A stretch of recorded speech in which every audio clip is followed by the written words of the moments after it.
From Charles V. Williams Stadium in Smyrna, Delaware, welcome to tonight's Class 3A District 2 game between a pair of 2 and 6 teams, the visiting Hawks from St. George's Votech and the Smyrna Eagles. Both teams attempting to snap losing skids as the Hawks have dropped 4 straight, while the Eagles, currently on a 2-game losing streak, falling to Dover and Cape Henlopen. Smyrna still has a chance to qualify for the playoffs and defend last year's state title. St. George's, though, is just playing out the season and playing for pride. Good evening. I'm Glenn Frazier with Nick Halliday. Glenn Hiller on camera. Photography tonight has to be Phoenix Enriquez, Dad. He's got to be here somewhere, right, Donnell? Yes, you're correct. I already saw Donnell, and I think we're going to have 2 photographers, and I think Ben will be here also. Okay. Of course, John Wilson is the head coach at St. George's Tech, and his team, they rely on the running game with Cam Montgomery. And, Nick, remember, he was out all of last year. He missed the season. They got him back. We did that St. George's Appo game, and he got dinged up at the end of that ball game. But Coach told me, he said, hey, he's going to sit out a week. We thought it was worse than it is. It looks like he's going to be back. And they're going to rely heavily on him in the running attack tonight. Yeah, like you said, I mean, playing without him, you know, they're really vulnerable because they don't have many other options. But he is a stud when he's on the field. And they're definitely going to need him tonight against this Smyrna defense if they're going to have a chance to win this game and come away with the victory. So, speaking of that Smyrna defense, it is senior night here at Smyrna High. 24 football players are seniors and will graduate this season. Of course, they were all on the team last year, except for Ty Beery, who transferred down from Salesianum, winning that state championship. And how about senior Brandon West? 57 tackles on the year, 12 for loss, 6 sacks. He needs 4 more TFLs to tie Debo Williams' all-time record here at Smyrna at 62. He is already the all-time Smyrna sack leader with 30 career sacks. One record that Debo will hold, and he's going to hold it for a while, Nick, tackles. Debo Williams has 395 career tackles in his 4 years here at Smyrna High. He's doing the same thing in South Carolina. Yes. I mean, come on. Every time I turn on SportsCenter or look at his stats, he's leading the team in the SEC in tackles. I mean, amazing. Just a football player. That's awesome, yeah. The starting offensive line for St. George's that'll go against Brandon West and his fellow defense. The center is Kyle Jones. He's a senior. The guards are Manny Alexander, a junior, and Jaleel Settles, a sophomore. And the tackles are senior Alexis McVeigh and senior Tyler Rollins. Jace Munson is the tight end. The wideouts, Nazir Still, Jaden Gunter, and Jason Askin Brooks. Their leading receiver, Emery Womack, is not available. Quarterback, Francis McCarthy, the junior starter, has 82 yards rushing and 2 touchdowns, and he's passed for 250 yards and 2 more scores. He's been intercepted just once, but he doesn't throw the ball that much. Now look out for the punter. Tim Witchard also is a quarterback, and he has passed for 470 yards this year, 4 touchdowns, but he's also thrown 8 interceptions. We mentioned Cam Montgomery, O'Day Morgan, along with Terry White in the backfield. Smyrna's defense, Caleb Blaine, C.J. Kearney, and Avon Trader. 2 seniors on that front line, Kearney and Brandon West. That's Kearney. And then senior linebackers, Tristan Williams, Dylan Harris, and Cole Moyer. Cole Moyer with 44 career TFLs. That's 4th all-time here at Smyrna, and he missed a few games this year. He has 44 tackles in just 5 games so far this season. I was getting ready to say, he's another one, Glenn, with the tackles that you're going to be talking about a lot. Yeah, 10 TFLs. All right, we're going to step aside for the national anthem, and we'll return for the kickoff for tonight's game after this.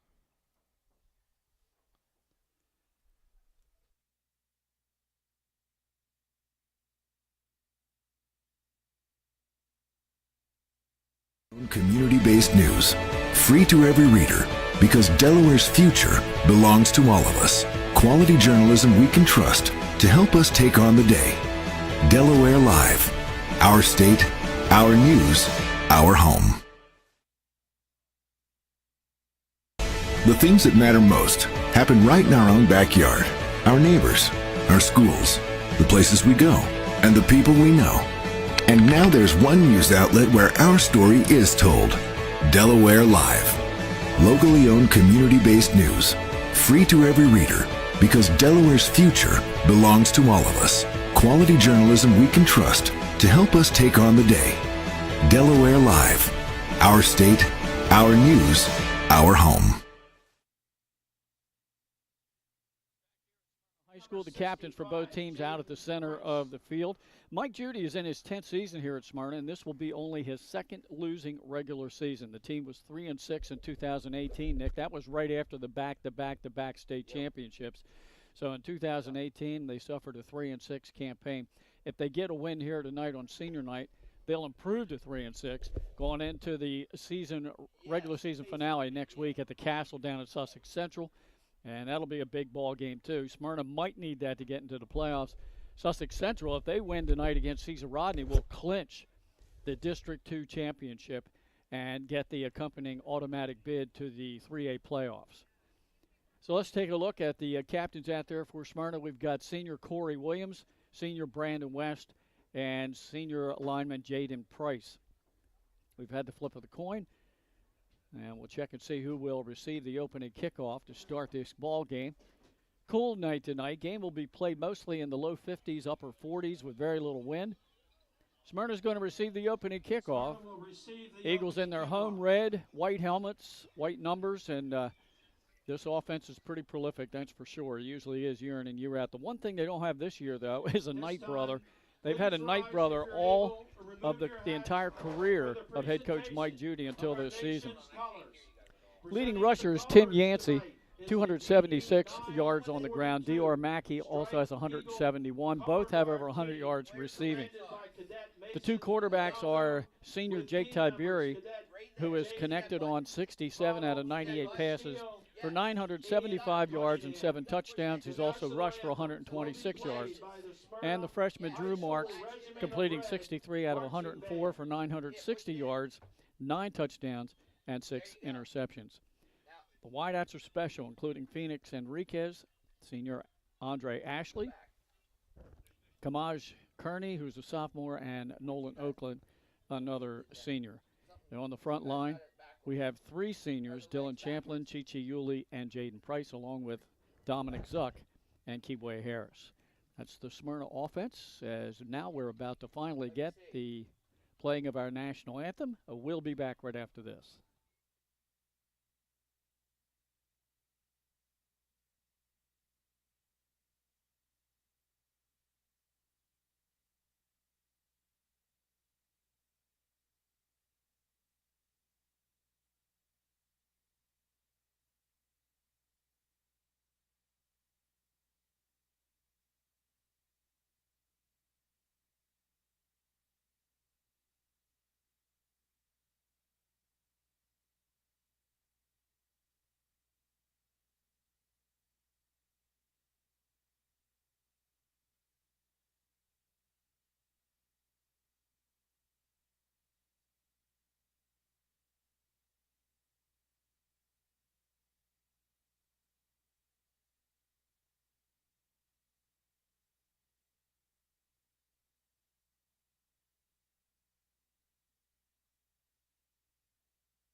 Smyrna High School's Regiment of Red with this evening's national anthem here on senior night at Smyrna High School. Glenn Frazier alongside Nick Halliday. Once again, Glenn Hiller on video camera. And Donnell Enriquez, our still photographer tonight. Might also see Ben Fulton around here as we've got the whole gang here tonight in the Central Crew. Just about ready to go. Smyrna receiving the opening kickoff. Other games on our platforms tonight, the Upstate Crew. Well, they have undefeated Caravel Academy, the only undefeated team in the state, going against Delaware Military Academy, and the Benny Mitchell and the Sussex County Crew as Lake Forest at Laurel. Next week, hard to believe, final week of regular season, Nick. I know. It is hard. And we will be Thursday night at Milford High. We'll see the Battle of the Bell between the Bucks and Lake Forest, and that's not the battle for head coach Jed Bell. It's the Battle of the Bell, and we'll explain all that to you next week. Yeah, right. Battle of the Bell makes you think it's Jed Bell, huh? Yes. All right, we are ready to go. St. George's to kick it off to the Eagles. Both teams coming in 2-6. Hawks have lost 4 straight. Eagles have dropped 2 in a row. Kicking off is Andrew Thomas, a senior. And here's the approach and the kickoff. It will go down in the middle of the field, picked up by an up back at the 20-yard line, up to the 30, and tackled shy at the 35. On the return for Smyrna was Kearney. So the Eagles ready to go here, and let's see who the quarterback will be the initial series of the night. I'm guessing senior Tiberi, and that would be correct. And the running back is Kearney. 3 receivers to the bottom of the screen, 1 to the top. First down play, pitch out to Kearney, and he's going to pass the ball. He throws it downfield, looking for Oakley. He makes the catch over the shoulder, and he's gone for a touchdown. That's not the first time we've seen that, Pat. Glenn. Yeah, 66 yards to start the game. Saw that against Dover. Wow, that didn't take long, did it? No, and if you're St. George's, you should have been ready for that. I hate to say it, because you saw that, and when you see Kearney in the backfield, they'll run a screen off of that, or he can throw off of that. And we saw that against Dover. Yes. Well, that one goes to senior Nolan Oakley. That's his 11th catch of the year, and it puts him over 200 yards in receptions. And now the all-important two-point conversion attempt. Smyrna this year under 50% success rate on these point-after attempts. This is not a normal season for them right now. Kearney and Dixon in the backfield. Dixon took it himself. He's in. And he's in. And he is in. No. Yes. That's not. That's 26. B. West. That's Brandon West. Got the little shuffle pass. How about giving the linemen some love, huh? Yeah. Good job by Brandon West. So Smyrna, just 17 seconds into the game, has an 8-0 lead, Nick. Yeah, that was one play, and you got to watch out for that pass, because that's a wrinkle out of that formation for them. So now I've got to add Kearney to my passing stats. Didn't have that down, did you? No, I had the other two, not him.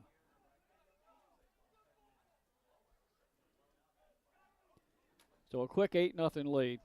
We take a look at what Smyrna has done this year. They had the 2 out-of-state Pennsylvania powerhouses to start the season, and they lost both games close. Then they lose to Salesianum by 2 scores. And the rest of their losses have been by 1 score or less until last week to Cape Henlope. And, they lost to Middletown by 2 points, lost to Dover by 4. It's been a tough year for Smyrna, facing a lot of adversity. Yeah, it has. They started out with a couple of tough games out of state. They played in that one game at Avicenio, but fell to Mannheim on the last play. Yeah. But tough season for them right now. Return from the 16-yard line, trying to get the far sideline edge. Good return all the way up across the 35-yard line, and that's number 3, Terry White. Kickoff to the St. George's 34-yard line, 1st and 10. So ironically, both teams, their first possession will start from their own 34-yard line. St. George's. What would be ironic is if they both score them. Yeah, wouldn't it? Right? Exactly.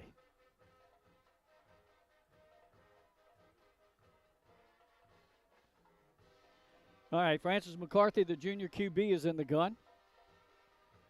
Looks over the defensive alignment for Smyrna. Jumped. Nope. Got back. Takes the high snap, hands it off right up the middle. Oh, Good wow. hole. And bursting for 11, almost 12 yards is Montgomery. For a St. George's first down. He looked like he was shot out of a cannon. Got a great block up front on that right side. I think that was Manny Alexander and Tyler Rollins. Didn't get the touchdown, but that was a nice play. All the way out to the 45-yard line, 11-yard pickup and a first down. Still split to the bottom of your screen, 2 receivers to the top. McCarthy will hand it off right up the middle again to Montgomery. That time he met some resistance. Gain of about 2 yards maybe. Looked like the first one in there for Smyrna was Dylan Harris. Met him right there, not much, maybe a yard, Glenn. That would be it. Yeah, it looks like they're going to be generous in spotting for 2. I'm still waiting for that down marker to get placed. Second down and 8. Just underway in this one. Smyrna scoring on their first play from scrimmage. McCarthy takes the snap, hands it off to Montgomery again.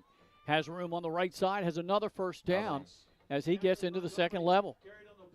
Nice play, nice run there. He got about 10 yards into Smyrna territory and down at the Eagle 43-yard line. So Montgomery running well off that right side. 2 first downs off of it. Well, this is their strength, there's no doubt. Still again split to the wide side of the field, or the bottom of your screen. 2 receivers to the top. It's Montgomery again, right up the middle. Good yardage again off the right side. And he gets 9 yards. Almost another 10, almost another first down there, Glenn, on that run. Well, they're having a lot of success running behind Alexander and Rollins on that right side. Center Jones also pitching in. And they go without a huddle at the Smyrna 34 now. He just got off the field. No, the running play to Montgomery. Right up the middle. Blaine was right there to meet him and throwing back. Big Caleb Blaine. Montgomery carried on the play for no gain. So it'll be 3rd and short. Play by number 72, Caleb Blaine. It'll be 3rd down 1. Ball on the. So Smyrna scores on a wide receiver pass. Kearney to Oakley to start the game. And it's been all Montgomery on the ground so far for the Hawks. We knew we were going to see a big dose of that, though. Yeah. Still split to the bottom of your screen. 2 receivers to the top. Got an H-back right behind the tackle. But it's Montgomery again up the middle. Cole Moyer on the tackle, but he manages to dive forward for the first down. On the play for a St. George's first down. Tackled on the play by number 5, Cole Moyer. Down to the 9-minute mark here to go in this opening quarter. St. George is on the move now. Just churning up some clock right now on this ground. They are. And this is a lot like last week's game. We had Sussex Central doing this to Dover. Yeah, and that was, how they ended up winning that game. Yeah, they had the ball all but for 1 minute in that fourth quarter. Now back to pass. McCarthy throws it downfield, and it's intercepted. Over-the-shoulder interception made by Smyrna, and it's going to be a touchback, I think. But on the pick, it's number 29, Amir Thomas on the INT. Yeah, and it looked like there was just a little bit of miscommunication on the route he was supposed to run. It looked like he was supposed to be going for more of a post, but he turned it in. I'm pretty sure at this level we're not doing wide receiver options. Yeah, no. So he didn't run the route he was supposed to, I guess, or the quarterback had him going a different way. Boy, big either way, he left it up, and they were able to pick it off. Well, they're not going to say a touchback. They're going to give him forward progress to the 4. Yeah, that's how it works. I didn't think he got that far out. No, that's where he caught it. Oh, he caught it at the 4? Yes, he caught it. He did not get that far out. I know. After the catch, he went all back into the end zone. Yes, but that was his momentum carrying him back there. So it wasn't like he was in there then retreated. I think Marks runs the ball on first down. He's So going to either lose way a right yard. there, yeah. Either way right there, he lost a yard, almost back to where he was. Number 10, Jace Munson. Munson on the stop. Second down and 11 for Smyrna, deep in their own end. Smyrna, they do this alternating quarterback every other series. So Tiberi was in for one possession, one play, and barely handled the ball.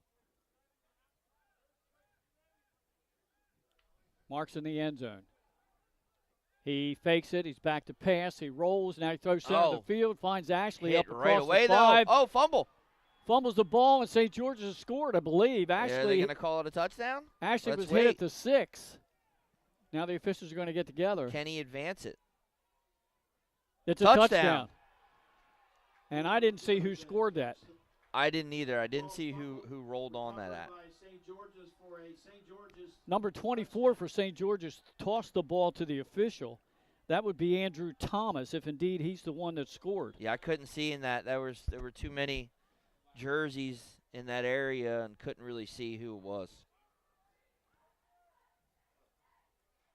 So St. George's turns it over after driving all the There's way a down flag. the field. There's a flag on the field. Yeah, we're going to have something after the play.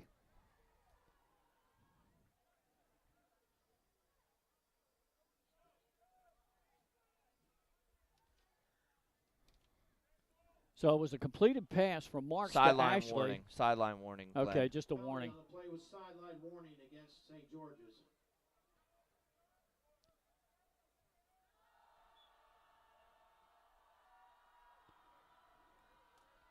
Eight to 6.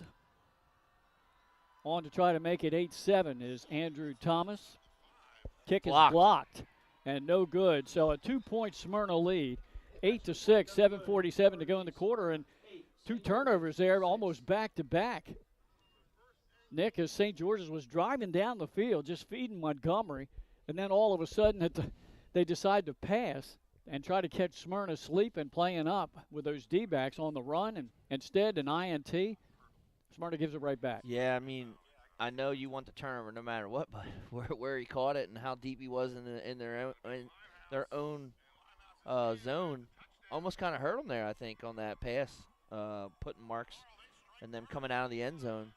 That's what happens when you're that close. You get a fumble, and next thing you know, it rolls in for St. George's. So far, just 3 offensive plays for Smyrna. One of the 3 a touchdown. And now they're going to receive the kick. For Smyrna, number 9, Andre Ashley, and number 17, Phoenix Enriquez. Kicking off for St. George's, number 9, Andrew Thomas. Thomas to kick it off. Last time, Kamaj Carney returned it. Little squib kick. They're trying an onside kick. St. George's recovers the ball. Did it go far enough? Did it go 10? Nope. There's the flag. I was thinking the same thing. Did it go far enough? Boy, I tell you what, both coaches so far pulling out all the stops here. They are, in right? this Week 8 game, or Week 9 game.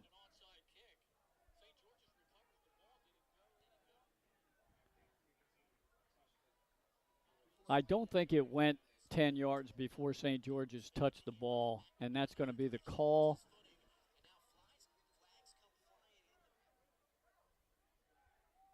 It'll be 1st and 10, Smyrna. Ball on the So the Eagles will get the ball right where it was touched. Okay. In St. George's territory. Yeah. I think they're going to spot it at the Hawks' 49-yard line. Now, let's see. There's a lot of confusion down on the field. Yeah, Smyrna ball. The white hat says first down Eagles. Well, it looks like it's a yard short of going the. Right. No, about 2 now. A well-designed onside attempt and a great time to run it. Mm-hmm. Catching them, reeling back. But now you give them a good field advantage here. Excellent field position. So Tiberi at quarterback. It's his turn. Enriquez split to the bottom of your screen. 2 receivers to the top. Tiberi giving some final instructions to his center. Takes the snap. It's a handoff up the middle. Good running room. Uh-oh. at the 40, 35-30, an Oh. ankle tackle down at the 27-yard line. On the carry is Carroll. First down. That's the young boy, right? The Christian sophomore? Carroll, the freshman. Oh, he's a freshman. Yeah, Yeah. I knew he was young. Be first and 10. Ball on the St. George's 27. He had a 60-yard touchdown, I think, one of the games when we. Oh, okay, I think it was. He had a 60-yard touchdown run towards the end of the game. 21-yard pickup there and a first down for Smyrna. Tiberi feeds it to Carroll again, trying to get the edge on the left side. Nothing doing there. Couldn't do it. 15. He might have gotten a yard. Third on the play for a gain of 2. Tackle the play by number 11, Jaden Gunter. Jaden Gunter on the stop. That was Gunter and Munson was in there too, number Yep. 10. Both of them. Gunter's playing both ways tonight. He's also playing wide out for the injured, or I guess he's injured, Emery Womack, who's out of the lineup. And you said that was their leading receiver, right? Yes. That's Yep. tough. Coming into the game, had 362 passing receiving yards and 3 touchdowns. They don't pass the ball a lot. You know, talking about that one interception for them was, I don't know if you remember, but that was how Hodgson won the game. That's right. Tiberi back to pass. Surveys the He's field. got Throws someone down open. the corner, looking for Ashley. Makes the catch, the running catch, and a he touchdown. is in. What a play. 25-yard TD pass from seniors to senior. Tiberi to Ashley on senior night. That is a big-time throw right there and catch. I mean, he left that where no one else can get it but his receiver and kept that thing in bounds. What a throw from Tiberi right there. A lot of fireworks here so far at Charles V. Williams Stadium. 6:32 now to go in this opening quarter. 3 touchdowns have been scored. And Smyrna now going for the 2-pointer up 14-6. Smyrna will start coming out looking like the Smyrna of old this game. All right, get ready for the 2-point try. Dixon takes it himself, hitting the backfield. No. He won't get anywhere close. That one fails, but it leaves Smyrna up by 8 points, 14-6, with 6:32 to go in the opening quarter. We're going to keep it right here. So for Tiberi, that's touchdown pass number 8 on the season, and for Ashley, that's his 6th. Yeah, that was, I mean, what a passing play. That was a perfect throw from Tiberi. I saw that play setting up, and I thought to myself, he's got to throw that over his shoulder, and he did, and he put that right on the money. Well, he sure did, and Ashley caught it in stride. Yes. Got the 1 foot in before his momentum took him out of bounds. Deep for St. George's, number 3, Terry White, and number 14, Jason Askins-Brooks. Kicking off Terry White, Smyrna, Jason number 30, Askins-Brooks back deep to receive the kickoff from Smyrna's Salguero. Hits it to the near side of the field, fielded at the 29-yard line, trying to get to the far side on the wall that's set up, but good special teams pursuit, and there will be a no gain on the return. That was Jason Askin-Brooks. Neither team really wanting to kick it deep at all right now. And, you know, we saw that trend a couple of years ago. So many schools had dangerous speedsters returning the ball deep, and, you know, finally these teams said, well, we're not going to kick it to them. Why would we do that? I don't blame you. You got Enriquez back there now, and, you know, I mean, I wouldn't want to be kicking it to most of the, you know, those guys back there. Montgomery had 6 carries on that first drive for almost 40 yards before the turnover. I mean, they're going to keep feeding him. There's no doubt. Receiver in motion to the near side. McCarthy waits for him to set. And they fumbled a snap in the backfield. It's loose. I think Smyrna got on it, and it's a fumble recovery. It is. Number 7 comes up with it, Tristan Williams. Wow. 3 turnovers already in this one. We've had 3 touchdowns and 3 turnovers, and we still haven't played half of this first quarter. You said it. Some early fireworks already, huh?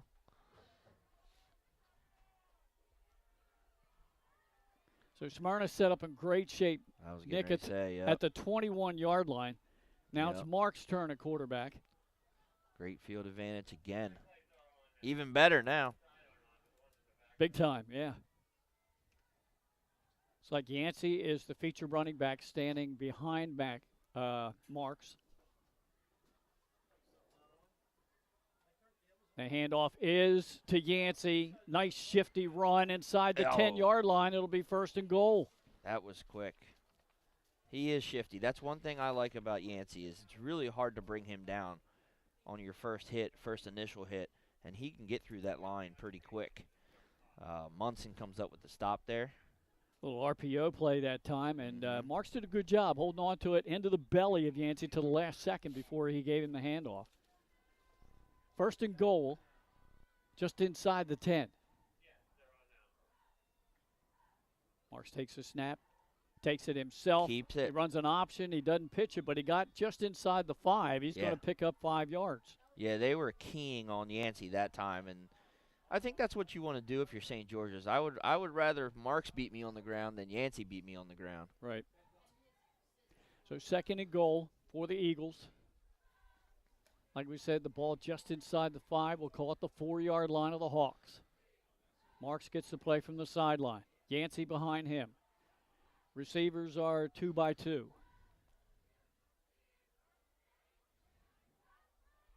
Now they'll send Ashley in motion to the near side. Handoff. Yancey walks into the end zone. Touchdown for Yancey with 5:12 to go in the quarter, and that increases Smyrna's advantage to 20-6. Great job there. I mean, I know they kind of ran into each other, but that helped them kind of stall, to wait for those holes to open, and Yancey just waltzes in. Takes Smyrna just a minute and 20 to score again. They've scored on 2 pass plays and now a running play. Now let's see what they dial up this time on special teams for the 2-point attempt.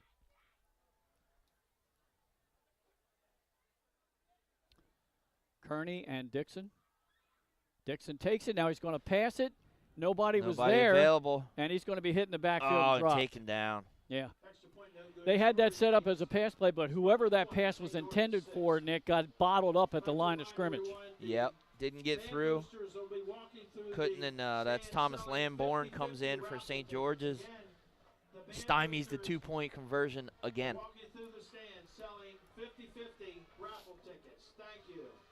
Well, we already mentioned it's senior night here at Smyrna High, their final home season game. It's also first responders night. And I don't know whether you noticed it when you walked in the stadium tonight. Yeah. Loaded out there. Yeah. Uh-huh. And that Smyrna Clayton Fire Hall is a big fire hall. Yeah, I mean, both of them, yeah. Yes, yeah. A lot of good people, and we need them, man, I tell you. I see fire, I'm going the other way.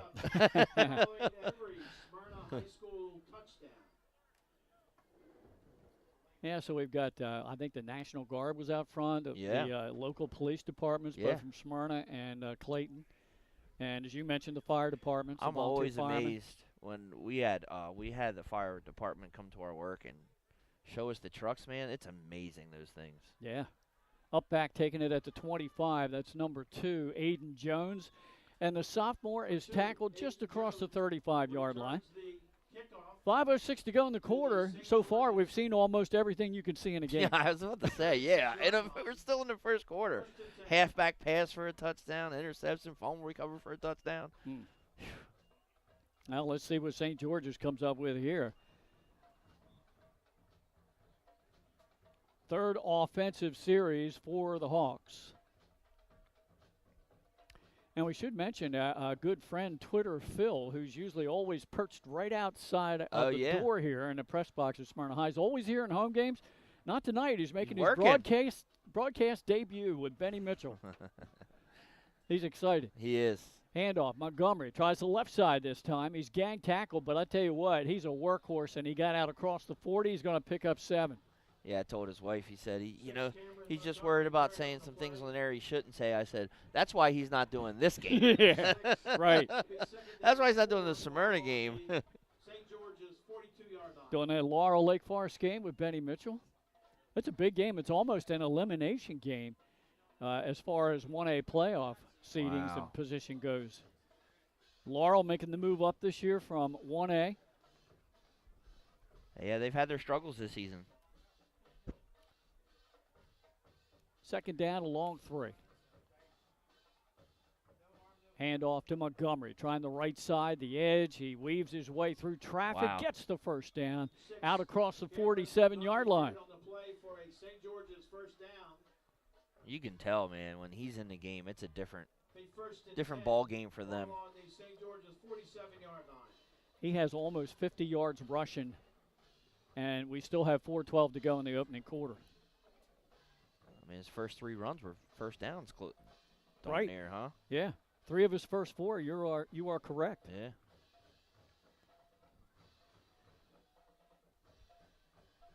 Nasir Still, junior wideout, split to the bottom of your screen. Montgomery gets it again. He eludes a defender in the backfield, stood up at the line of scrimmage, and if he gained anything, it was a half a yard. Yeah, a lot of red jerseys there. You could pick a number on that tackle. It's like Tristan Williams and Brandon West in there on the stop. West approaching 60 tackles for the season. Second down and still about 10 for the Hawks. As we're nearing the 3:15 mark here in the opening quarter. 20-6, Smyrna on top. Wideouts to the top and bottom of your screen. Handoff to Montgomery again, the left side. Got to midfield and just carries defenders down to the Smyrna 46-yard line. There's a late flag coming in after the play. Remember, there's a flag on the play. He gained 6 yards there, but check the flag. Check with the white hat.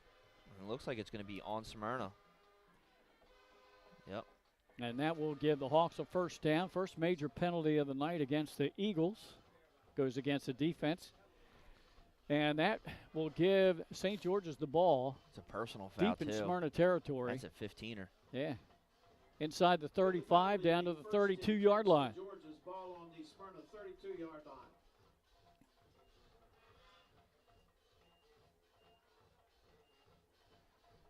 Once again, Still split to the bottom of your screen. This time, Ashkins Brooks is also down here in the slot. So they're loading up to the left. It's a quarterback keeper, little bootleg, and he runs out of bounds shy of the Smyrna 25-yard line. Out of bounds at the 26, a 6-yard pickup on first down. That was a good call. Had a lot of run, had a lot of space there with some blockers in front of him. McCarthy, obviously an athlete, just a junior quarterback. He's got 80-some yards rushing and 2 rushing touchdowns. So. Yeah. Good gain on first down on the little bootleg. So second down and 4. And St. George's moving the ball rather successfully on the ground so far tonight. But they don't have an offensive touchdown to show for it. The defense scored the only touchdown so far for St. George's. Both receivers split to the bottom of your screen as once again they load up on the left side. Handoff to Montgomery, eludes a defender at the line of scrimmage, a little sidestep move, and he'll get inside the Smyrna 25 to the 23, pick up a 3. You got to give it to this St. George's offensive line right now. I mean, they're doing a good job of getting him positive yards on every run. It's going to be third down and a yard. 2:15 and counting to go here in this first quarter. Glad you're with us here on Delaware Live, powered by 302 Sports. Week 9 of the regular season. Hard to believe. It is. It's crazy. High snap. McCarthy takes it, gives to Montgomery. Good blitzing hit, but Montgomery didn't go down. However, it slowed him down enough. Cole Moyer makes the final tackle, but the person that came through there on the run blitz is down on the field and injured. Oh, no. Oh, no. And I can't tell who that is yet. Can't tell who it is either, but let's hope he's okay. I think that's 24, Mackenzie Square Ward, I think. Well, he's got some. Boy, he ran into Montgomery, and those two collided, and Montgomery is a load. Yeah, he is. He's a big kid. Yeah. But he's got those gold cleats on, man. We should be able to identify him a little bit. Well, it slowed him down just enough that Cole Moyer recovered on the other side of the field and was able to stop him for a 2-yard loss. That's their first loss of the day for them. It is. rushing. And there's silence now as they tend to Mackenzie Square Ward. Hopefully the young man's okay. Yeah.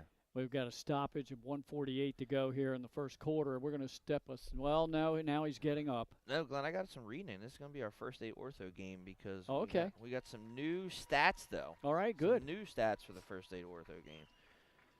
First aid orthopedics has 46 physicians and 22 physicians' assistants now at 16 locations, which provide both surgical and non-surgical treatment for a variety of orthopedic conditions and are specially trained in the current state-of-the-art techniques. They serve as team physicians for 20 high schools, Williams University, and many competitive and local leagues. New phone number, 302-731-2888, or visit them at firstaidortho.com. Here's the fourth down play, and a great job by Montgomery. There was nothing on the edge. He cut back against the grain and was able to get the first down just inside the Smyrna 20-yard line, Nick. Yeah, that was a good run, and they needed that. That was a big play right there. Moves the chains, 1st and 10. Both wideouts again to the bottom of your screen. Askins Brooks in the slot, still to the bottom of your screen. Hand off again, Montgomery. Slowed down a little bit, and then coming up making the stop is late flag. Yeah, another flag at the end of the play. Mason Spears in on the stop. That was a late flag, Glenn. Yeah, no gain on the play, but we'll have to check the flag. And now our white hat comes over. It's going to be, I believe, a personal foul, but against who? Looks like Brandon West is trying to tell his story. Plead his case, right? Yeah. All right, here's the call. Targeting. Helmet-to-helmet hit, I guess. Personal foul. All right, so that'll take it down to the 10-yard line. Wow, that's going to give them another 1st and goal. Yeah, I mean, they've picked up 30 yards on 2 penalties. Yeah.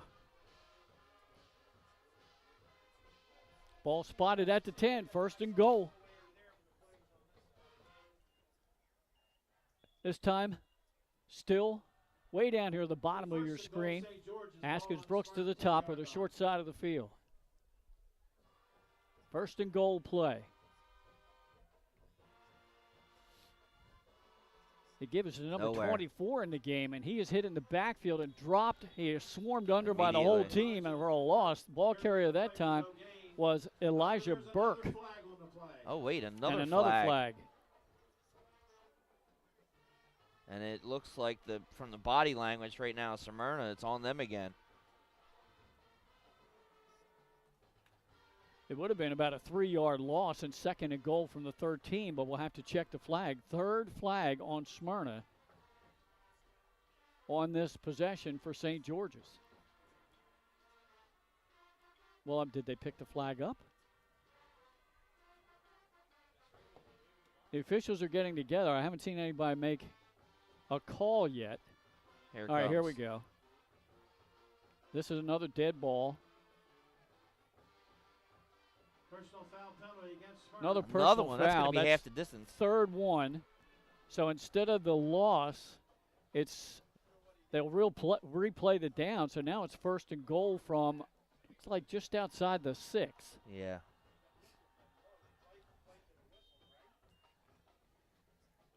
Clock now running again with 1 minute to go in this crazy first quarter. It has been. You can say that again. We've seen it all. Montgomery back in the game. Gets He's the in. ball. He's close. Yeah, he was stood up at the 5, but then managed to fight his way down to the 1. Yeah, far judge was about right around the 1-yard line. So it'll be 2nd and goal from there. So I guess Montgomery had to go out for a play after that vicious hit. Goal ball on the Smyrna 1-yard line. 30 seconds here before the quarter. Yep, clock running. What do you think here, Coach Montgomery? There he is, Montgomery with the ball. He's got it. And he is in for the touchdown. First offensive touchdown of the night. Yeah. With 17 seconds to go in the quarter for St. George's, and that cuts Smyrna's lead to 20-12. That was all on penalties, Glenn. Yeah.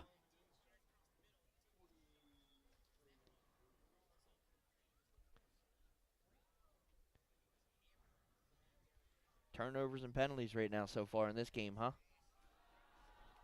They're still going to line up for the extra point attempt.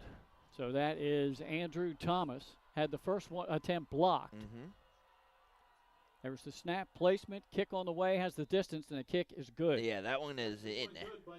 That makes it 20-13, so it's a 7-point Smyrna lead. As we keep it right here, we're going to have the end of the quarter coming up shortly. Yeah, making 2 stops on those 2-point conversions there is what's kept this a 7-point game. And like you said, they're only 50% with their conversions this year. That's a way to keep a game close. Because, you know, they don't kick field goals or they don't kick extra points. No, they do not. You're getting 6s instead of 7s and 8s. Keeps the games close. 33 points scored in this first quarter. Still 17 seconds left. Our PA announcer, John Clark, just made a comment about it. It's been a long first quarter. You can say that again, John. We had a long pregame, too, with senior night. As the seniors and their families stretch from end zone to end zone here at Smyrna High, 24 of those were football players. Little squib kick. And it will go out of bounds. That will draw the penalty. He got lucky. Now it goes out and looks like the Smyrna 30. Comes out to the 45, so. Well, the options are you can take it automatically at the 35. You're not going to do that. It went out of bounds at the 39, so you can take it there, or you can back them up 5 yards and make him kick it again. And it looks like Smyrna will opt to take it where it went out of bounds at the 39. Yeah.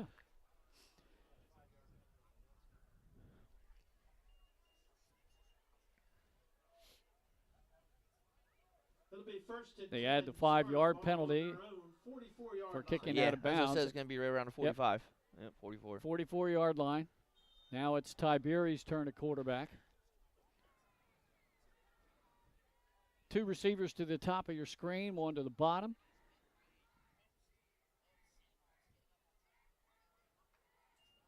Tiberi puts it into the belly of the running back, Mackey. Mackey will carry it up near midfield. He's going to gain about 6 yards on first down, and that should bring us to the end of the first quarter finally here at Charles V. Williams Stadium. Score 20-13, Smyrna on top. We'll be back with the second quarter right after these messages. That's the end of the first quarter with the score, Smyrna 20, St. George's 13. Your home, your community. It's not just where you live, it's where you belong. At Dover Federal Credit Union, we understand what it means to be local. We started here, and we're not going anywhere. We're as local as it gets, and we like it that way. We're not just a financial institution, we are the local credit union that you can trust. Local people, local decisions. Dover Federal Credit Union. High Five Hospitality, founded in 2004 when 3 guys teamed up to introduce the Buffalo Wild Wings franchise to Delaware. To date, they operate 8 Buffalo Wild Wings in Delaware and Maryland. Also the Stone Balloon and Limestone Barbecue. And let's not forget Expectation and 5 Jersey Mikes throughout Delaware. High Five Hospitality's mission is to operate 5 brands that serve high-quality products with exceptional hospitality.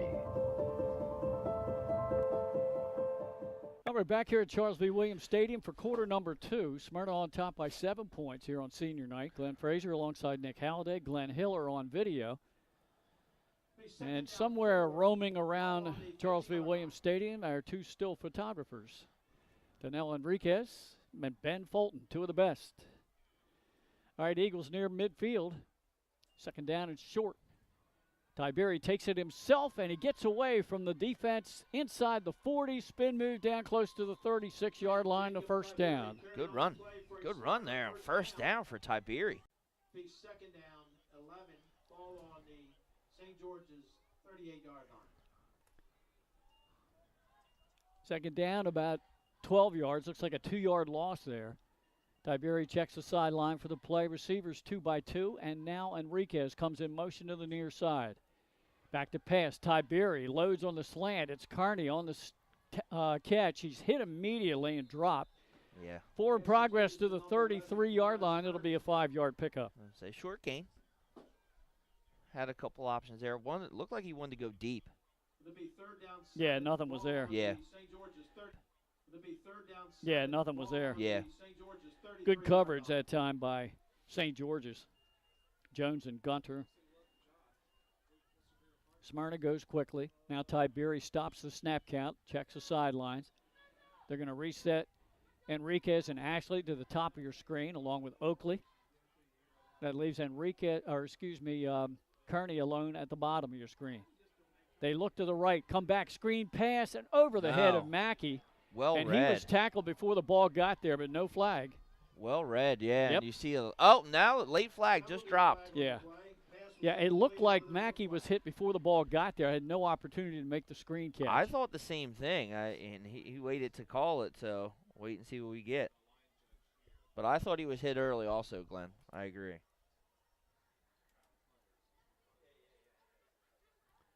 And here's the call. And it is pass interference against the Hawks. I think that's the right call. Yeah. I think that's the right call.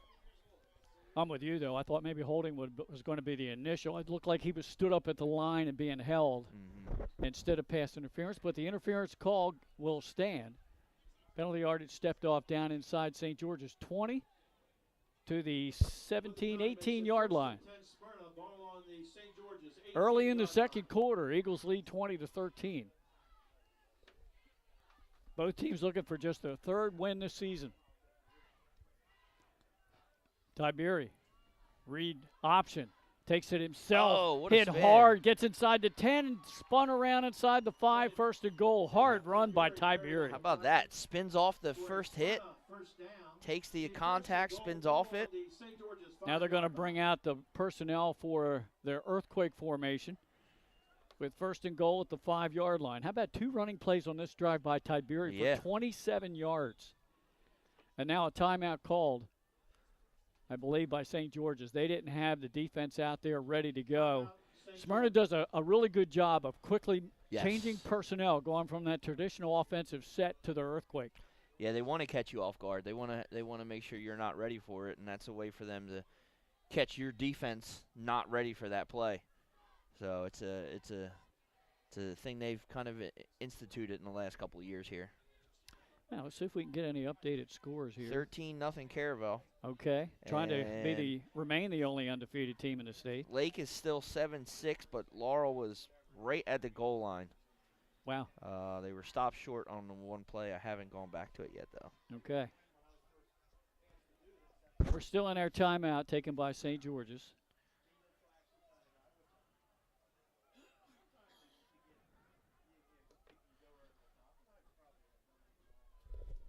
Now we're ready to go. First and goal for Smyrna at the 5. Earthquake formation. Kearney takes the snap, runs right straight ahead into the pile, dives down inside the 3 to the 2-yard line.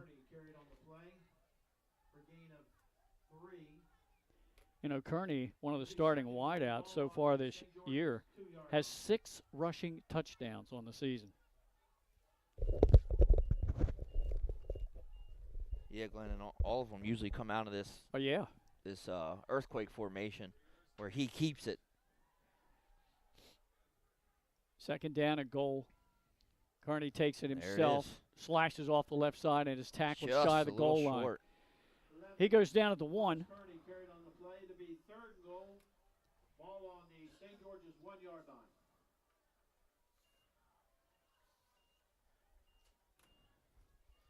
Smyrna lines up again, third and goal from the 1. Brandon West is one of the up blockers. Kearney takes a snap again, goes straight ahead, moves the pile, waiting for a signal. Yeah. Still waiting for a signal. I thought he was in. No. I don't think anyone's going to wait. I don't see any hands going up. Nope. So I guess he was stopped short. It'll be 4th and goal from is. inside the 1. It is. Ball on the St. George's 1-yard line. Now this is where you need the Philadelphia Eagles brotherly shove play. But I don't. You know what? I don't think that's illegal in high school. I don't think you're allowed to aid the runner. But obviously you can do that in the NFL. Hey. I like the play. Kearney. And I think that time he stretched across, waiting for a signal. Yes, There it is. There's there a it is. touchdown. So Kearney, his 7th rushing touchdown of the season, and he's only a sophomore, folks. Yeah, he's gonna be. I mean, he's gonna fill the Knights' shoes here in the next couple of years. You know, he's doing what Yamir and all of the Knight brothers did, running the Wildcat and halfback pass. I mean, he throws it a little different. The Knight brothers didn't do that, but when you talk about an athlete. Yeah. He is. All right, Smyrna is 1 for 3 tonight on conversions. And they made good hard snap count by Dixon, and he caused the offside. So now it'll be from the 1.5 yards. Now, you remember they tried to pass on the last attempt. Yeah, they stymied that. Dixon was brought down back a few yards, and they didn't get it. Now, Dixon, another senior on this team. Kearney takes the snap, tries to get off left side, pushes the pile. I think he got in, and he did. Yeah, he did. In for the 2-point try, so they're 50% on the night, and that pushes the lead to 26-13 with 8:15 to go here in the first half. And that's what you said. They were 50% for the season. They're right on cue. Actually, it's 28-13. Yep, 28-13, correct.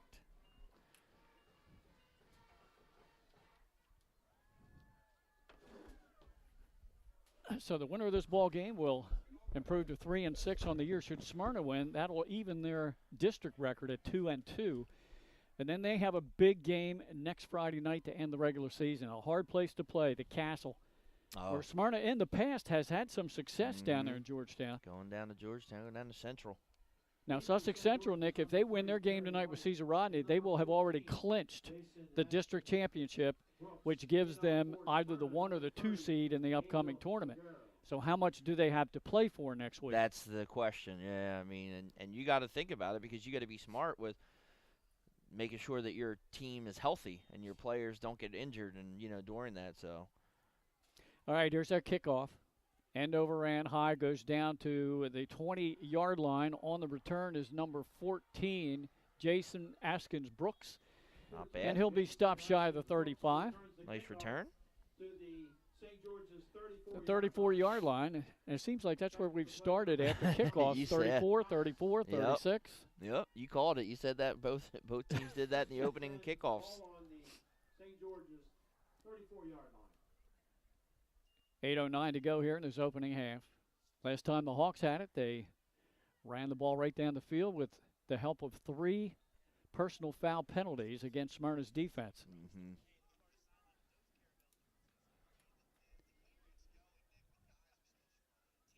McCarthy, the quarterback. Hands off to Montgomery, looks for some room up the middle. Caleb Blaine was there. Nothing. Let's see who else gets off the pile. Looks like number 7, Tristan Williams there as well. Gets back to about the original line of scrimmage, and that's it. Exactly.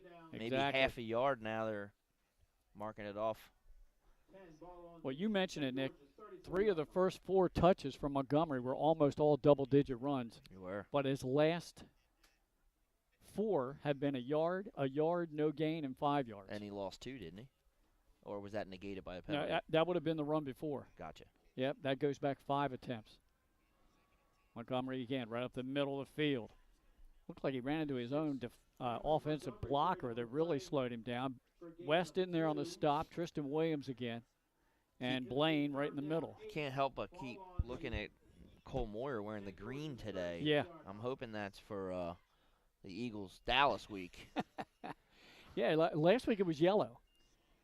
He had that yellow underneath. I asked his grandfather, my good buddy Earl Biddle, and I said, what's the deal with this color? And he said he wants to make sure we know where he is. Oh, we can. I mean, that fall ball was fumbled. Yeah. Montgomery picked it up, but he's only going to get back to the line of scrimmage, so it's going to be 4th and long. We might see our first punt there's of the a penalty. Oh, no, maybe we Late won't. flag. What was that? Don't know. I was going to say we were probably going to see our first punt of the game, but maybe not. That came out late on the side, and it looks like it's going to be another personal foul. Again, just by the body language of Tristan Williams right there.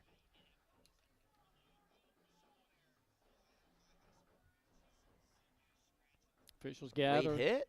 What was it? What were they calling? Nope, they gather together to talk it over. But if this one goes against the Eagles, it's going to give the Hawks a first down. 6:43 to go here in this opening half. Now here's the white hat call. And it looks like he's writing down a player's number. Well, you can only have 2 personal fouls, right, before you – 2 get unsportsmanlike, yeah. As the So here's the call, dead ball, unsportsmanlike against Smyrna. Now they're going to give whoever the number was to the Smyrna sideline. Yeah, if you get 2 of those, you get ejected. Then you miss the next game. And that would be huge. They don't want that. Penalty yardage stepped off into Smyrna territory at the Eagle 49-yard line. That's the 4th major penalty on the Smyrna defense in the last 2 offensive sets for the St. George's. Wide out split to the bottom of your screen is Jason Askins-Brooks. Nasir still to the top. Handoff Montgomery, looks for room up the middle, and he was tackled and wrapped up by the ankles and slowed him up. Down at the bottom of that pile looks to be Dylan Harris on the stop. You know, in the first quarter, the line was being won by St. George's offense, but right now, like you said, they've really Smyrna's tightened up, and tightened up, and you know, you're going to have to do something a little different if you can't get Montgomery going. 20 carries so far on the night for Montgomery. Got to keep pace with them right now. You're down 2 scores. Still quickly lines up to the top of your screen. Askins-Brooks to the bottom. Back to pass. Looks top of the screen. Jumped it. Oh. Good time to hit and an incomplete pass. Yeah, unfortunately, McCarthy kind of eyed that receiver a little too much, and it was almost picked off and jumped by Jameer Carter, who made a good job of reading the quarterback's eyes and came up and met the receiver at the same time. Knocked that ball down. Yep. So McCarthy is 0 for 2 on his 2 attempts here in the first half. Once again, 3rd down and long. Can Smyrna get off the field? They get out of their own way. That's the question. 2 receivers to the top of your screen for St. George's. McCarthy back to pass. It looks near side. Sets up screen. And the catch is made at midfield. 45 and 40. And I think he's just shy of the first down. It's going to depend on the spot. On the reception was Jason Askins-Brooks. Nice play. Yeah. Amir Thomas on the stop. I think he dropped him just shy, so it's 4th and a yard. Yeah, it's 4 down territory for me. I think. Well, when you got Montgomery, I'd say so. Yeah, you got to get a yard. You got to tell them, hey, we need a big push here. 4th down and 1. St. George's has good size on that offensive line. I'm sure Coach Wilson's going for it just like I would. Yep, both wide out split to the bottom of your screen or the short side of the field. See if this is an RPO. McCarthy turns, gives it to Montgomery. He's got he it. eluded oh, one he's got defender, more. Oh, and look. he has more than that. He breaks free. Finally, I think Brandon West, touchdown saving tackle inside the 20. That was Carter. Carter was the one hanging off of his back. 20-yard pickup there. That's the biggest run of the game for Montgomery. How about that? And it comes on 4th and 1. Right.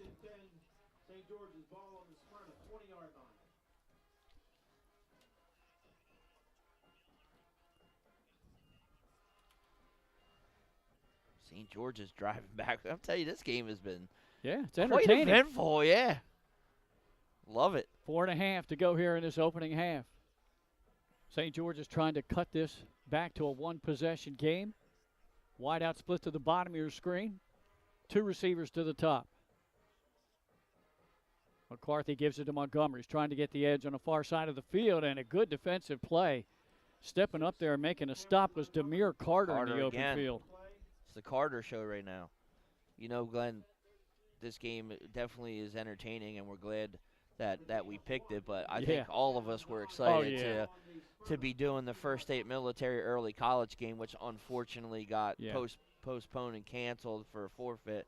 But it was gonna be you know, it was gonna be exciting for them. Yeah. And And both teams were really disappointed. very, yeah. All right. 2nd down and 9.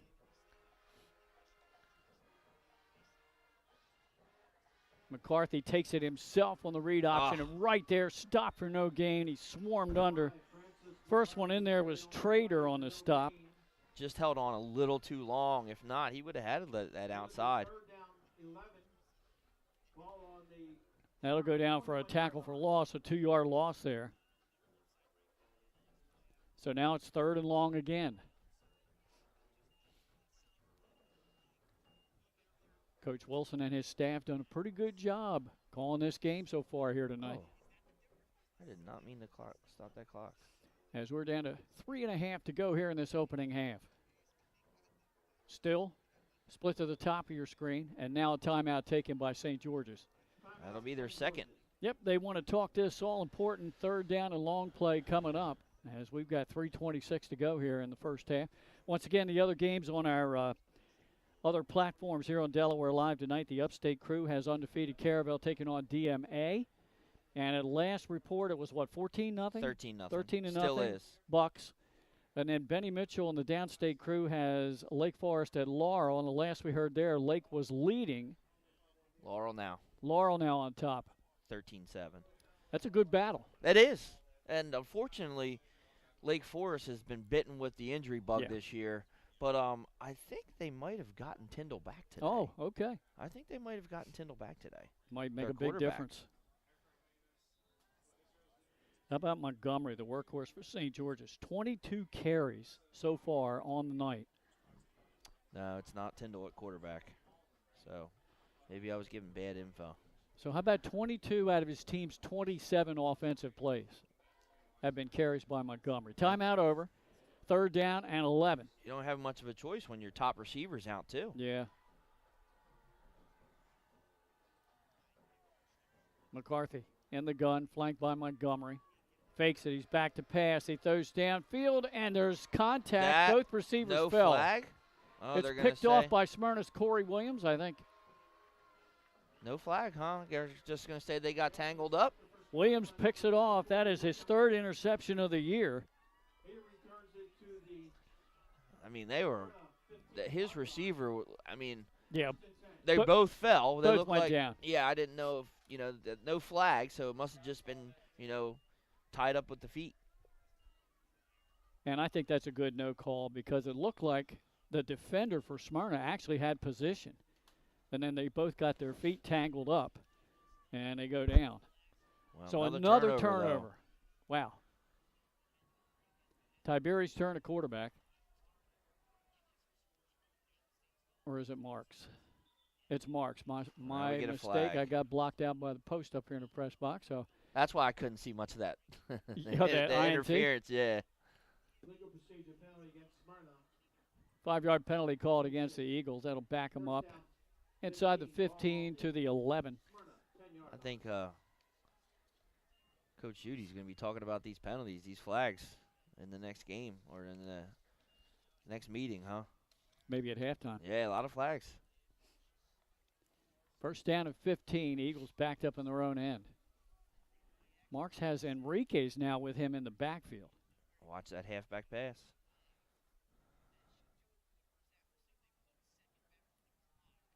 Now Enriquez in motion to the top of your screen. He'll reset as a slot receiver.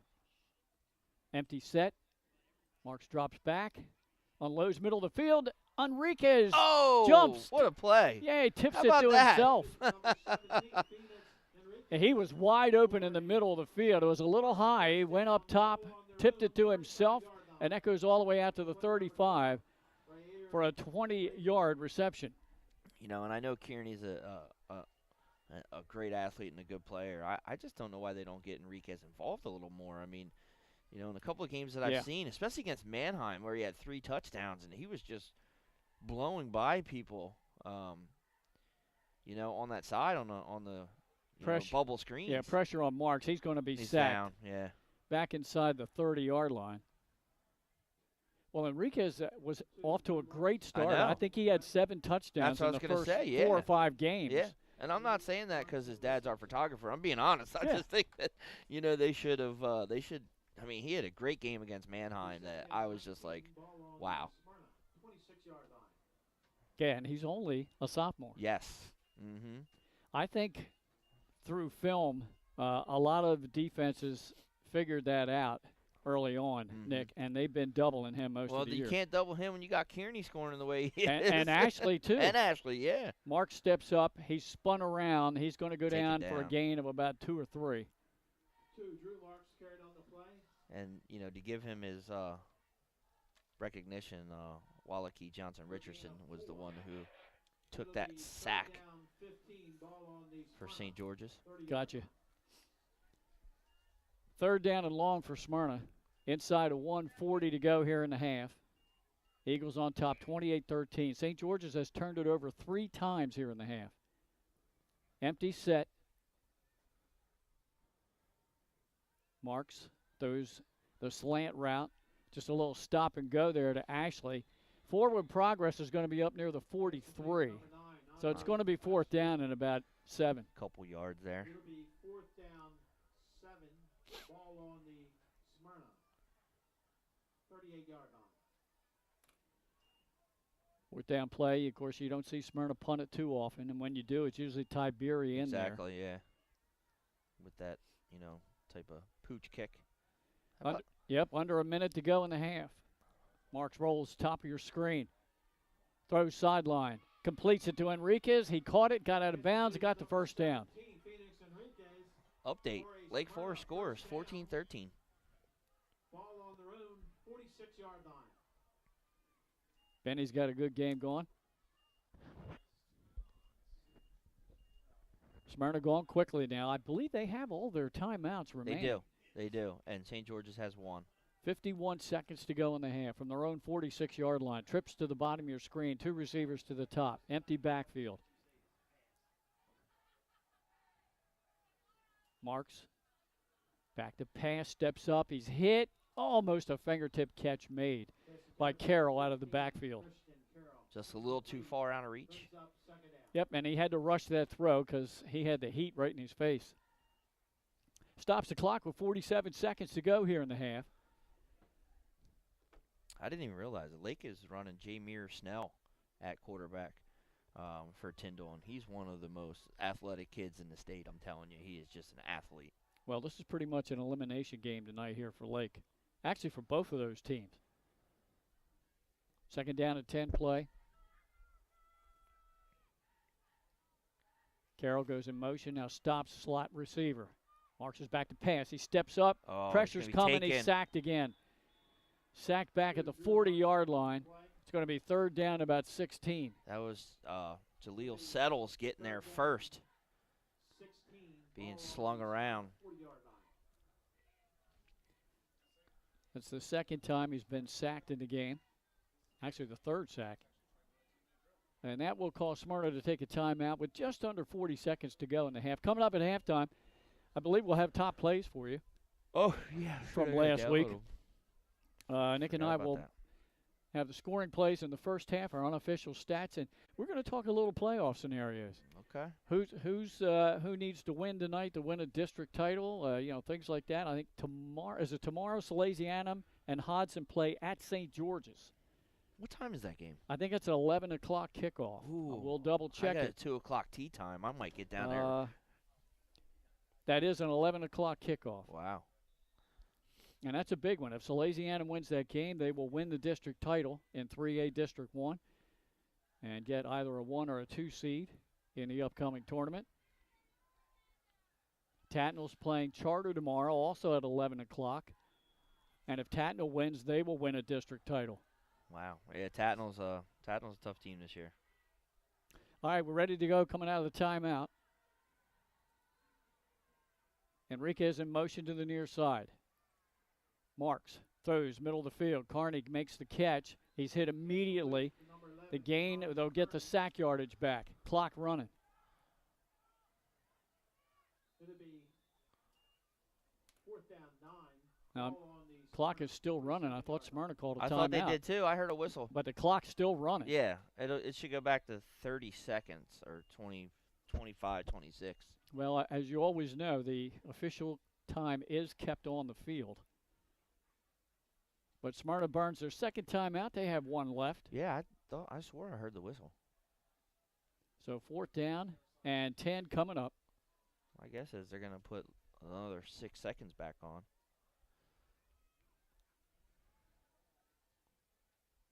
Officials gathering down the middle of the field, going over some notes. Yeah, he just pointed up here to the clock operator what they want. I heard him. I On the didn't hear. clock? 26. Okay. Yeah, that's what I thought. Right around 25, 26 seconds. So now Yeah. both, No, I thought I heard a whistle, but I didn't see it either. Yeah. I don't blame you. both teams have one timeout left. Both, yeah.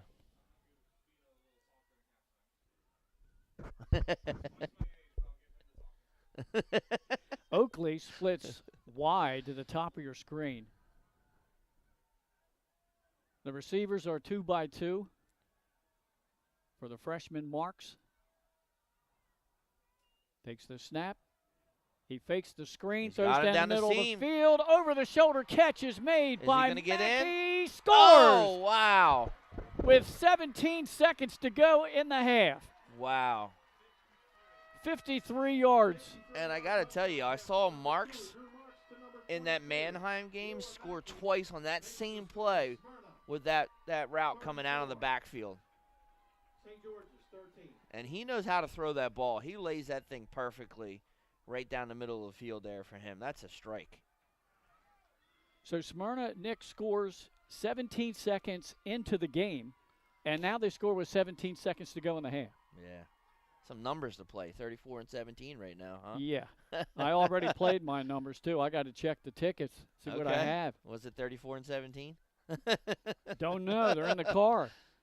2-point try is going to be a pass from Carney. No, And good it looked like the defense. player was interfered with, but no, they say incidental contact and just incomplete. Yeah, I mean, it was good D, and he kind of had the arm wrapped around, but he had that blocked. Extra point, no good. It was intended for Dylan Wessel, no good, but the Eagles now lead by 21 points, 34-13. Yeah, what a strike there. Nice play. Good throw by Marks.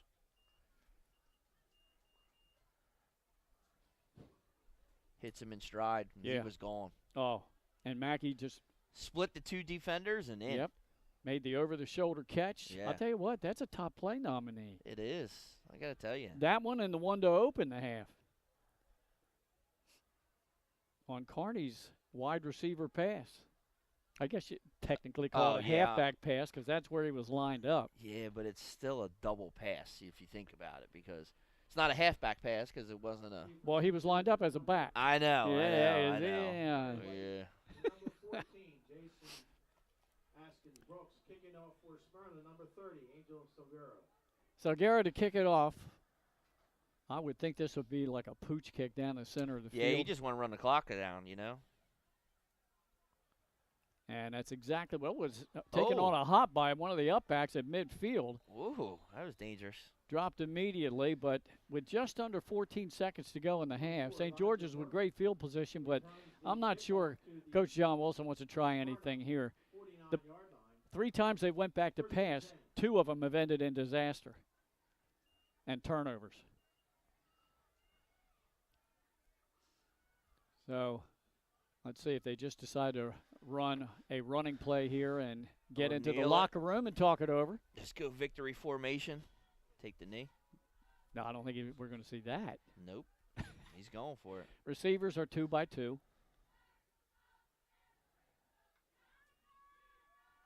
Wichard in the game at quarterback. Throws the out route. That's incomplete. Nicely covered that time by Yeah. Tristan Williams. Good D. Good D. First pass of the game by Wichard.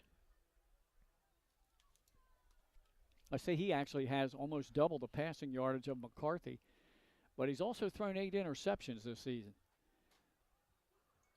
And he is the starting punter for Coach Wilson. Yeah, 8 interceptions is a lot. Nice weapon to have in there as a punter, though. Oh, correct, yeah. Just like Smyrna with Tiberi. Receivers again, 2 by 2. Wichard to take the direct snap.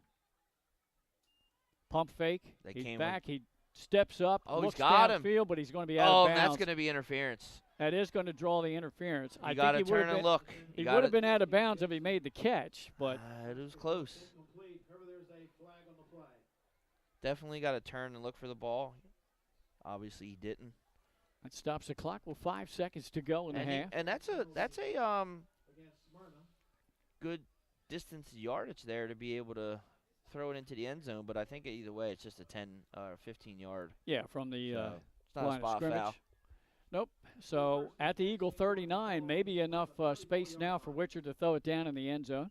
They're going to load up to the top of your screen with 3 receivers and 1 to the bottom. Smyrna will spread the field. Let's see what kind of pressure they get on with a 4-man rush. Throw down and picked off at the 15-yard line by Corey Williams. Goes down the far sideline. Has a lineman to beat. And runs into that lineman and goes out of bounds. Second interception of the night for Corey Williams, and there's a late flag. We have a flag on the play. The clock reads all zeros. This will be something that probably will be enforced coming out of the locker room at the half. Yep. And we'll have to check and see what the official call is. That was almost a 50-yard return by Corey Williams. Almost took it the distance. Officials gather together. Smyrna's players already starting for the locker room. Holding up just a second. He left that ball up there too long to hang. And that's why that ball gets picked off. Williams back there almost playing center field, a baseball analogy, and he read that perfect and stepped in stride. All right, here's a call from the White Hat. Dead ball, personal foul against St. George's. And I think that's the end of the half, and that'll be enforced, I would assume, to start the second half of action. St. George's will receive the opening kickoff, so I would think Smyrna won't get that enforced on the kickoff. So we've come to the end of one half of play here at Charles V. Williams Stadium on senior night. 34-13 Smyrna on top. Time now for halftime. Don't forget, we'll be back. We'll take a look at the playoffs. We'll take a look at unofficial stats, scores from around the state. Enjoy the halftime.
First State Orthopedics has 46 physicians and 22 physician's assistants at 16 locations across the state of Delaware.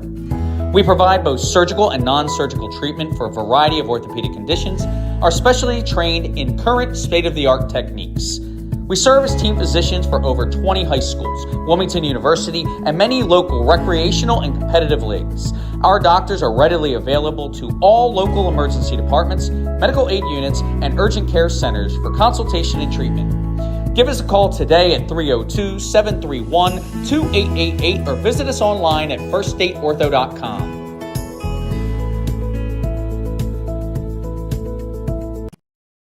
The things that matter most happen right in our own backyard. Our neighbors, our schools, the places we go, and the people we know. And now there's one news outlet where our story is told. Delaware Live. Locally owned community-based news. Free to every reader, because Delaware's future belongs to all of us. Quality journalism we can trust to help us take on the day. Delaware Live. Our state, our news, our home.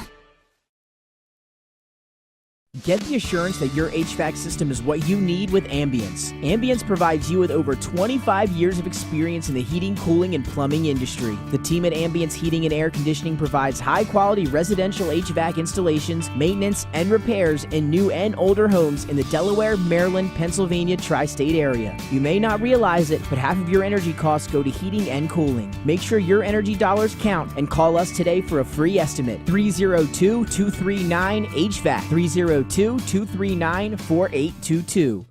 Hi, I'm Scott Kammerer from Solo Concepts. Today we're at Matt's Fish Camp in Fenwick Island, Delaware. Come check us out. Matt's Fish Camp features seafood classics, coastal comfort food, and chef-driven specials that pair perfectly with our large selection of craft ales, curated wine list, and camp cocktails. Matt's offers indoor and outdoor dining and is the perfect place to have dinner with your family, happy hour with friends, or enjoy lunch at the Raw Bar. Matt's Fish Camp in Fenwick Island, Delaware, open 7 days a week year-round. See you soon. High Five Hospitality, founded in 2004 when three guys teamed up to introduce the Buffalo Wild Wings franchise to Delaware. To date, they operate 8 Buffalo Wild Wings in Delaware and Maryland. Also the Stone Balloon and Limestone Barbecue. And let's not forget Expectation and 5 Jersey Mikes throughout Delaware.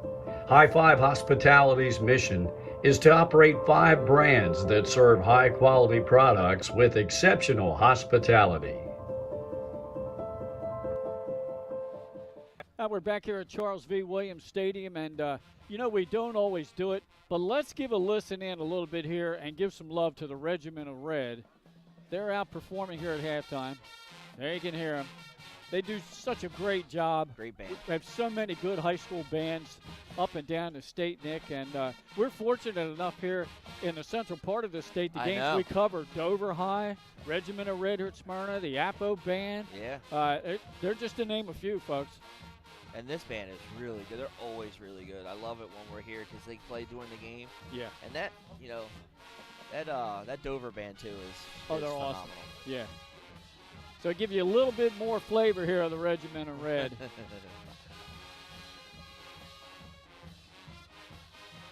Always looking forward to when I'm at a high school game. Wow, look at that. And listen to that round of applause from the home crowd. Yeah. Okay, let's take a look at some scores from around the state, huh? Appaquiddick leads William Penn 7-2 at half. It's Caravel 13, DMA nothing at the half. Dover 21-0 over Cape at the half. Howard with a big lead over Mount Pleasant at halftime. That score 30-7. Yeah, rub it in. Well, I forgot. My bad. This is a big one here in Class 1A. Polytech at home trailing Brandywine 14-8 at halftime. Tight game.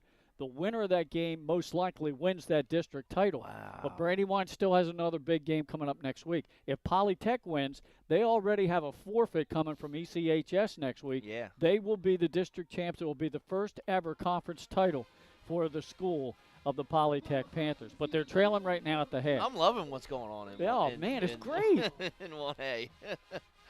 Another score for you, Middletown 14-0 over St. Mark's in the second quarter, and Red Lion leads Newark 24-0 in the second quarter. And what was the Lake Forest Laurel? The last score we had? 14-13 was the last one I had. Lake was up. Okay, tight game. That's one that Benny Mitchell has. Let's look at unofficial stats in the first half. We'll look at the team stats first. St. George's Tech with 89 yards on the ground, Nick, and that was all Montgomery. 22 carries for 89 yards. All him. They did a good job of clamping him down in that second quarter, though. But then again, they gave up some yards again on the penalties and what helped them really get into that second touchdown.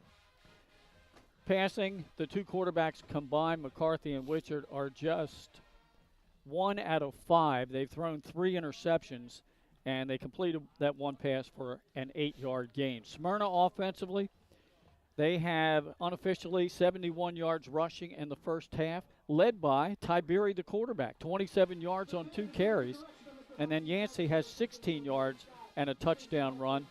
Carney has a touchdown run, and he has 8 yards on 5 attempts. Passing 198 yards. And we'll start with Carney. Yeah. He threw the first pass of the game, a 66-yard touchdown strike to Oakley. Tiberi is 2 for 2 for 30 yards. He's thrown a 25-yard touchdown pass to Ashley. And then Marks, he has completed 6 out of 7 by my account. He's been sacked 3 times, but he has passed for quite a few yards. The big one was the 53-yard touchdown strike with 17 seconds to go in the half. That was a big play. Yep, that was really to Dior Mackey. So 269 unofficial total yards for Smyrna at the half to 97 for St. George's, and they'll get the ball to start the second half. Here's our scoring plays. We mentioned Carney's touchdown to Oakley to start the game. Then marching right down the field with St. George's on the next possession, they got down in the red zone. Then they threw an interception. But they got the ball right back on a fumble, and Thomas scored. Number 24, it was Elijah Burke who got that fumble recovery. That's who it was? Okay. I believe I had a number 24 down. That would have been Elijah Burke. And that was after a pass was completed from Marks to Andre Ashley. Kick was good, kick was no good. It was 8-6 then. Then just about a minute later, Tiberi hit Ashley for a 25-yard score. The run failed, putting Smyrna up 14-6. Smyrna got another turnover, so a minute and 20 later, Yancey with a 4-yard run. Conversion failed. It was 20-6. And to round out the final first quarter, Smyrna scored 17 seconds to go. Montgomery scored with 17 seconds to go. On a 1-yard run, the kick was good. That pulled them to within 20-13. But Smyrna scored twice in the second quarter. Carney on a 1-yard run out of the earthquake. And then Marks, 17 seconds to go, a 22-yard pass right down the middle of the field. 53 yards it covered to number 22, Dior Mackey. Conversion failed, 34-13. So 17's the number to play, folks. Smyrna scores 17 seconds into the game. St. George's scores with 17 seconds to go in the first quarter. Smyrna scores with 17 seconds to go in the first half. And then the 34. Both of them kept getting the ball starting their at the 34-yard line. Right, and then Smyrna has 34 points to go in the first half. I don't play numbers, but if you do, there's a couple to play. There's a couple to play for sure. All right, let's take a look at this Class 3A thing, Nick. So Salesianum plays at Hodson tomorrow, 11 o'clock kickoff. It's a home game for Hodson, right? But it's at St. George's, yes. A win by the Salesianum Sows would give them the district championship. Then they would either get a 1 or a 2 seed. Should Hodson win, we could have a 3-way tie again this year in that district. Last year it was Appo, Sally's, and Middletown. Appo won the tiebreaker. Yeah. We could get Salesianum, Hodson, and Middletown. It could happen, folks. In District 2, Sussex Central is playing at Caesar Rodney tonight, a Golden Knight win, and they are the district champs this year. They, at worst, would end up tied with Dover or Cape. And right now, Dover's leading Cape at the half, 21-0, on 3 touchdown runs by John Parker, by the way. And Sussex Central obviously has the tiebreaker over both of those two. All right, that's 3A. Let's move down to Class 2A.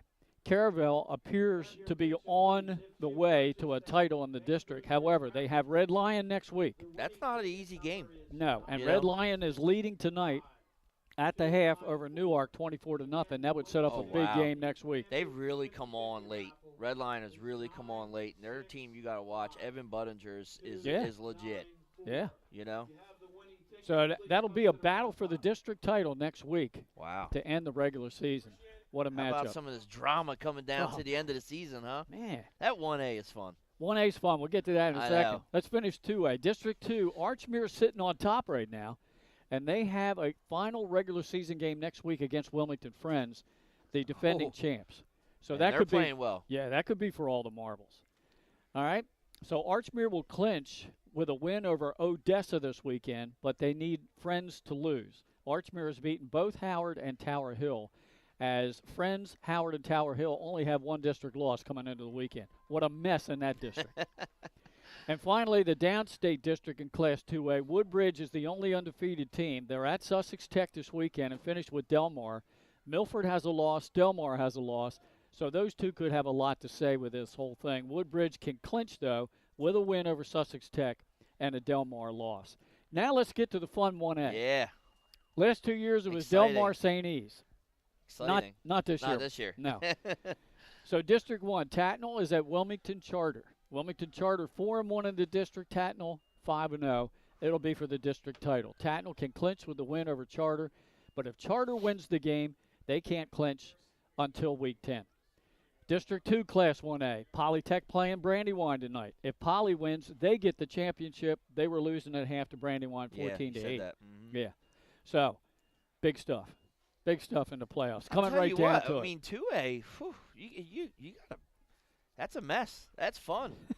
That is fun. It is fun. Let's take a look at our games for next week in our platform. So, Benny's going to have Smyrna at Sussex Central, and that could be for a playoff spot for Smyrna. Yeah, and, well, we got to – remember, you said if Central wins today, they really don't need to play their starters. You don't know if they're going to need to. Right, because they're probably not going to get a top seed. So Louisiana's probably going to get that. Correct. So Central would get a 2 seed regardless. Yeah. Most likely. All right, we're going to have the Battle of the Bell next week. Big rivalry game between Lake Forest and Milford. That'll be on a Thursday night. I'll tell you what, both teams, that's right now, Lake Forest is up over Laurel 14-13. And they're playing well, but so is Milford. Yeah. Oh, yeah. I mean, that's gonna be a game. Wow. Won't it? And then the Upstate crew is going to have Salesianum at St. Mark's, renewal of that rivalry. Oh. Both in Class 3A now, with St. Mark's moving up. Yeah. So those are the games we have to round out the regular season. And then we're into the playoffs, buddy. Yeah, we start playoffs next week in other sports. Obviously with field hockey, volleyball, soccer. Yeah. You know. Cross country, I think they already had the county, the Newcastle and Hanover Conference title meet. So I think the state championship, it might be coming up this weekend. Is it back up at Brandywine, right? Yeah, should be upstate on it. Yeah. So great stuff. Great time of the year. We'll be at, doing all those championships and semifinals. Remember, just like every other year, it's on the NFHS network, but it'll be produced by us. Right. And looking forward to it. We're gonna have a busy fall playoff. We always do. Yeah. Always do. Yeah, we're going to have a bunch of games in a short time. Yeah, next week we'll have the semifinals in field hockey from Rouleau up at campus of University of Delaware.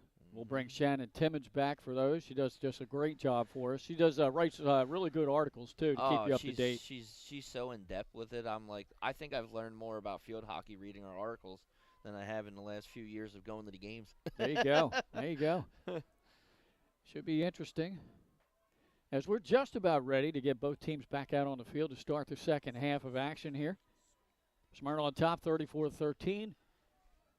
So if you're Smyrna going into the locker room, you have created 4 turnovers. You've turned it over once yourself, and that was immediately turned into points. So you're doing a good job defensively. You just got to keep on keying on Montgomery. Yeah, I mean, they really don't have much. I mean, 1 out of 5 and 3 interceptions is not a recipe for success on the passing side for St. George's right now. I think, Coach Wilson, you got to keep feeding Montgomery. I mean, he's had some good games. And you hope your offensive line maybe eventually just wears down Smyrna up front. Yeah, I mean, they did a good job in the first quarter, but the second quarter, Smyrna did a great job of making adjustments and keeping Montgomery under wraps. One thing they gotta do is penalties. Yes, Smyrna. Smyrna's got to clean that up. But we talk about that, I think, every year. It just seems to be their Achilles heel.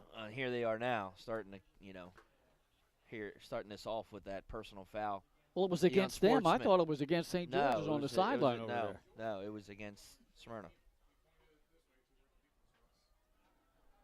All right, so the Hawks should get good field position here. Here's Salguero approaching the ball, and we're ready to go. Second half action. Kick goes deep. Field at the 32-yard line by number 14, Askins Brooks. Up across the 45, and he'll be gang tackled there by Smyrna special teams coverage. So from the 47-yard line, Francis McCarthy, Cameron Montgomery. See what they can do with this good field advantage. Now let's see if the coaching staff can see if they came up with anything that they could get to work with a passing game in the locker room. Both receivers are going to split to the bottom of your screen. Outside receiver is still Askins Brooks in the slot.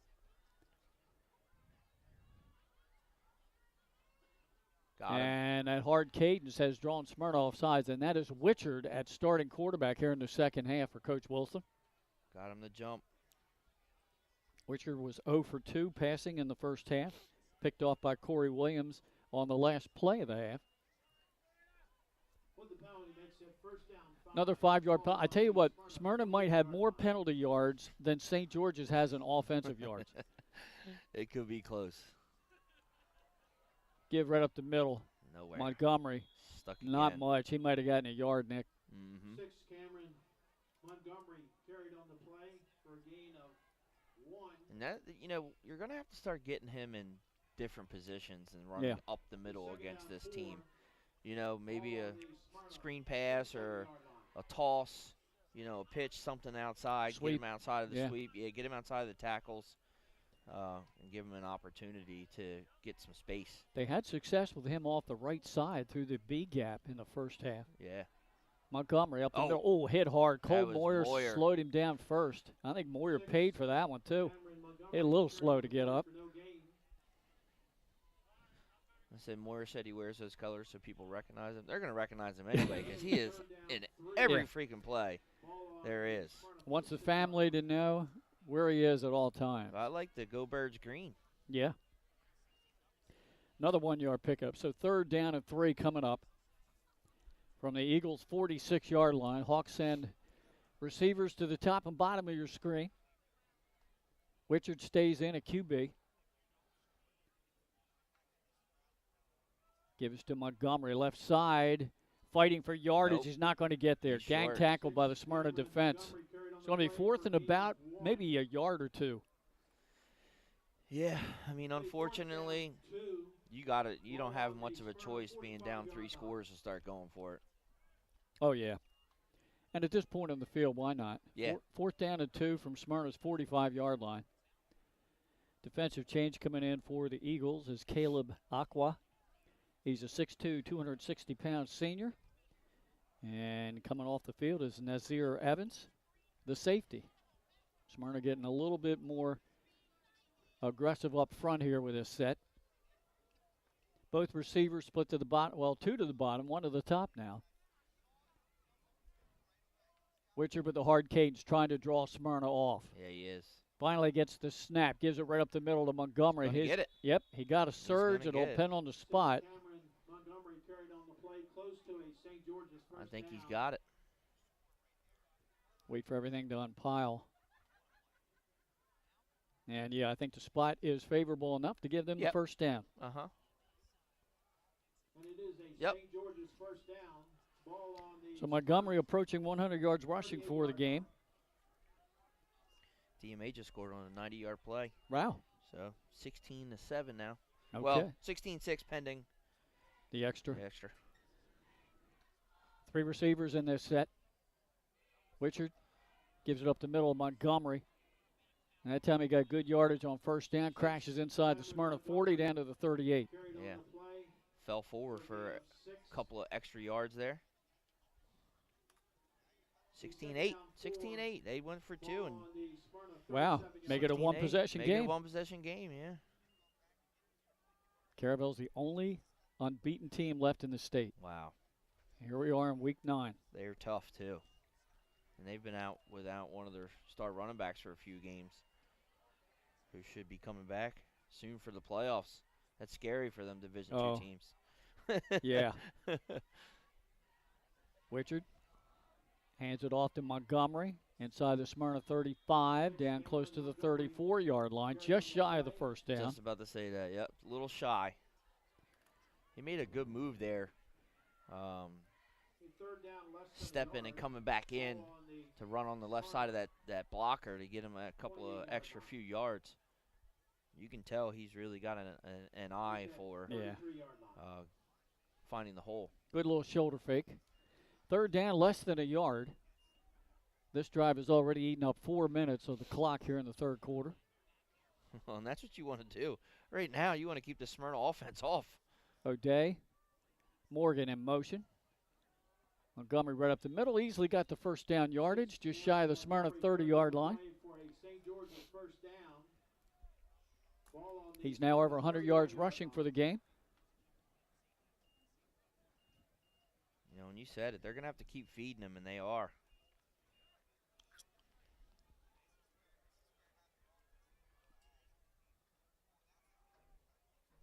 Still, split to the top of your screen. Askins Brooks inside of him. Montgomery in the backfield with Wichard, the QB. Trying to get him to jump with that hard count. Oh, no, it's number 3 now in the carry. Nice Oh, run right wow. up the middle of the field, And inside the now tackle. 15. That's Terry White, the senior. First carry of the game. He was shot out of there. 31 all the way down shy of the 10. He was moving, man.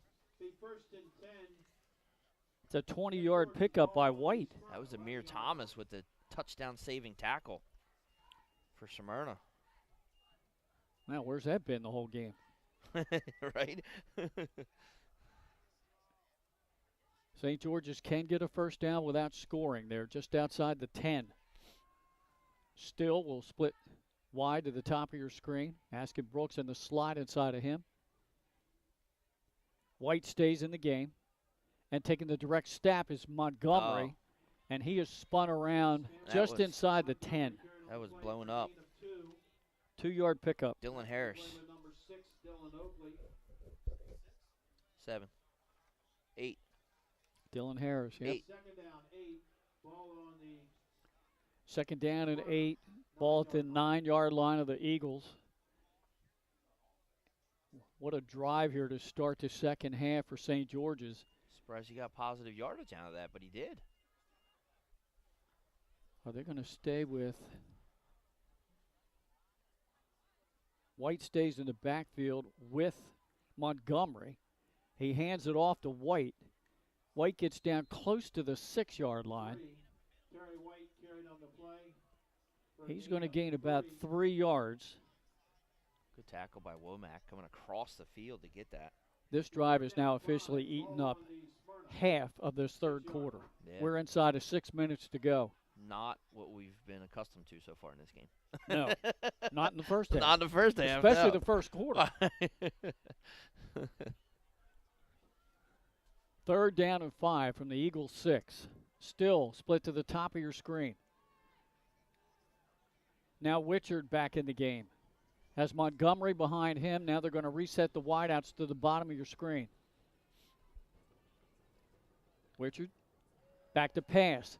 Throws it in the corner, and it's broken up, incomplete. Corey Williams in there making the play. Yeah, a lot of congestion there. Haven't had the best throw selections today for them. No. And that was a lot of congestion and almost another pick. So now you got a big call here by Coach Wilson and his staff. Fourth down and you don't have a 5 choice. from the 6. I know you got to go for, but what are you Yeah. going to dial up here? Oh, yeah. Look for that screen, or they got someone for a jump ball in the corner. Well, Wichard is going to check back into the Remember, huddle. you said it. They can still get a first down. Right. But it's 6 yards. Exactly. Still split to the top of your screen. 2 receivers to the bottom. Cameron Montgomery flanks Wichard to his right. Wichard's back to pass. There's a Sets up screen. screen, It's middle of the tipped. field. It's tipped And another intercepted. That's Oh. a big guy, Caleb Blaine. Oh, look at that. Look how you got to like it. He's getting mobbed. Oh, you got to love it, man. Caleb Blaine, the junior, comes up with a pickoff. That's the 5th turnover by St. George's tonight and the 4th interception. I like it when, what was that, the movie, The Replacements? He's like, you got to like it when the big guy dances. Yeah.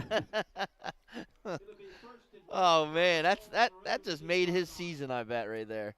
I'm sure. Getting that tip pass in the interception. How many nose guards get interceptions? Not too many. I think it was tipped. I don't know who tipped it. It was right? tipped, yeah. But right into the waiting arms. Tiberian, a quarterback. He takes it himself, fakes the handoff, gets a little running room before he has stood up shy of the 15-yard line. That's a pickup of almost 5 yards. Look, everybody's coming over to shake him and shake his hand and give him congratulations. I mean, listen, you got to give it to him. He caught that pretty good. You know, I want the ball if I'm Blaine. Have the parents shell out whatever that costs. I'm taking this ball home. Yeah, they're expensive nowadays. $100, man. You would know. Well, maybe not. They shell out. I think it was like 150, 135. Tiberi with the RPO. Oh, that time, great Nowhere. defensive play made by number 23, Aaron Staggs. 23, Timothy Yancey carried on the play. So 23 on 23 that time. Yeah, 23 on 23 crime, huh? Be 3rd down 5, ball on the No gain on the play. 13-yard How about that? 4 interceptions tonight for Smyrna. Yeah. Wow. Empty set for Tiberi on 3rd and 5 from their own 13-yard line. Tiberi drops straight back, looks middle of the field. Now he throws downfield, jump ball. Oh, Good coverage and incomplete, intended for Kearney. that was a dangerous throw. Broken up by Jaden Demeza. He almost came away with a pick. So the incomplete will send Tiberi back most likely into punt formation. Yeah, you're too deep down here. Nobody back deep right now for St. George's. I mean, I know. What they do is they'll shift out of this. They'll take their chances, but I don't know if I want to give them the ball this deep. No. We'll have to watch Tiberi because he'll step back a couple of steps right before he punts. And now Smyrna will just take the Take time a timeout, Yep. yeah. Stops the clock with 3:48 to go here in the 3rd. St. George's with a golden opportunity that wasted, unfortunately, for them. They ate up over half of this 3rd quarter on that drive and couldn't push it in. Man, another turnover in the red zone, you know. I mean, that's tough. You can't keep doing that. It was the old cliche, Smyrna's defense is bend but don't break attitude here tonight. Yeah, tough turnovers. That many turnovers is definitely not going to help you get a win. Extremely hard to overcome. Yes. Yeah. Correct. The first time out taken by either team here in this second half. And so far, no scoring here in the second half. Which is not anything like the first half. I mean, that first quarter, we were back and forth. Weren't we now? See if we can get any updated scores here. Dover leads Cape now 28-0 in the 3rd quarter. Apo 21-2 over William Penn. Lake trailing Laurel 21-14. And St. Andrews over Seaford 34-3 in the 3rd quarter. That's a big upset. St. Andrews over Seaford? Yes. So they do punt. There will be no return, and the ball will be down in Smyrna territory at the Eagle 46. That's where St. George's will have it. Yeah, how about that score? Wow. Dickinson at halftime leading Glasgow 14-13. Okay, there you go. St. Mark's gets on the board with a safety. They trail Middletown at the half 14-2. Yep. Wow. And your Green Knights trailing Howard 30-7 at the half. No update there. Yeah, they're having not a good season. Newark trails Red Lion 31-0 at half. And Delmar 7, Milford 6. And that score that was a first quarter update. So those are the scores we have at the moment. Wichard stays in at QB. Hands it off to Montgomery. Oh, Caleb Blaine, he got the INT. Now he wants a TFL. There you go. Oh, and a late flag comes in again. Uh-oh. Blaine was the first one in there to stand up Montgomery, and he held him up for the rest of his teammates. But now we got another flag from that official on the far sideline. And, again, the body language of the Eagles seems like it might be on them. Not hearing a whole lot from the Smyrna faithful here tonight.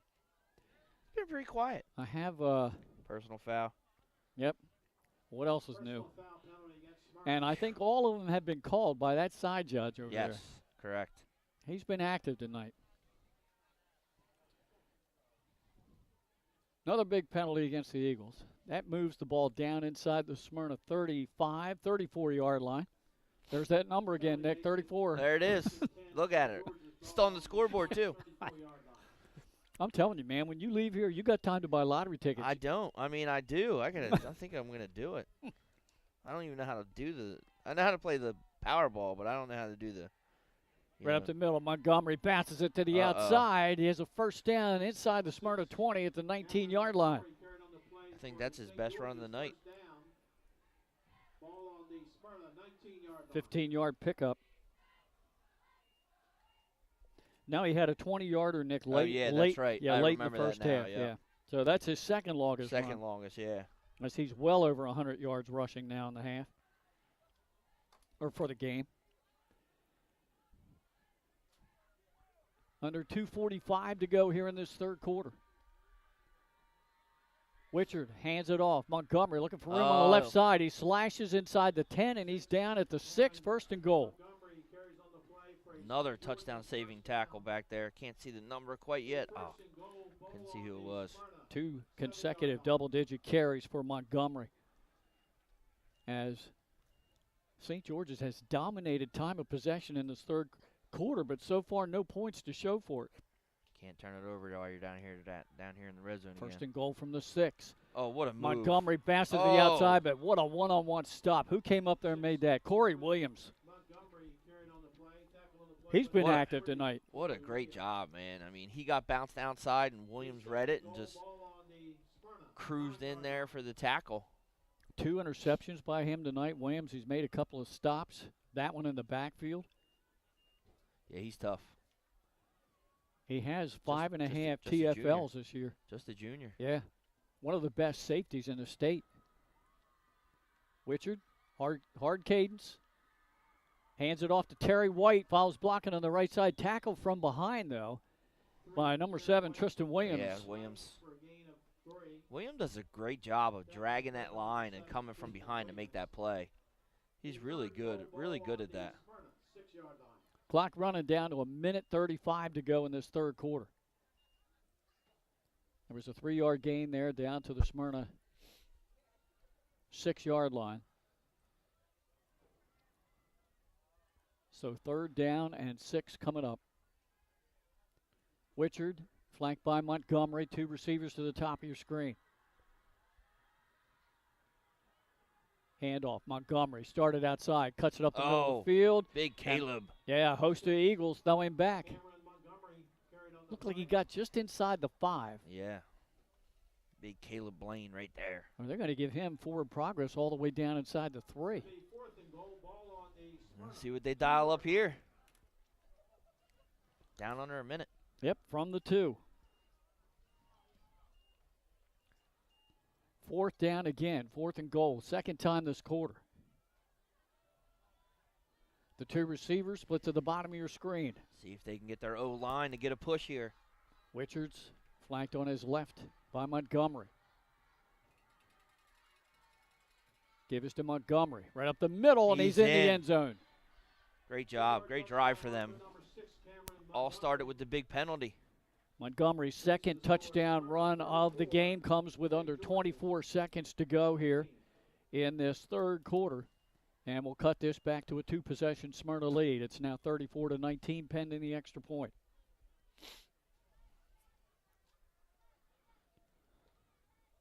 Looks like they're going to kick it again. Yes. And that'll be number 9, the kicker in there, who is Andrew Thomas, 1 for 2 tonight.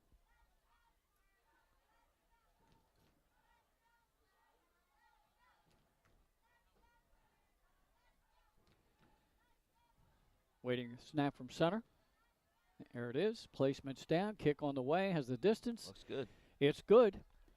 It's now a 34-20 game. Smyrna up by 14 points as we are nearing the end of the third quarter here.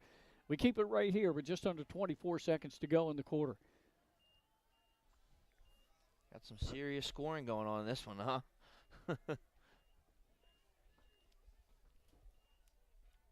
Yeah, not like last few games we've had.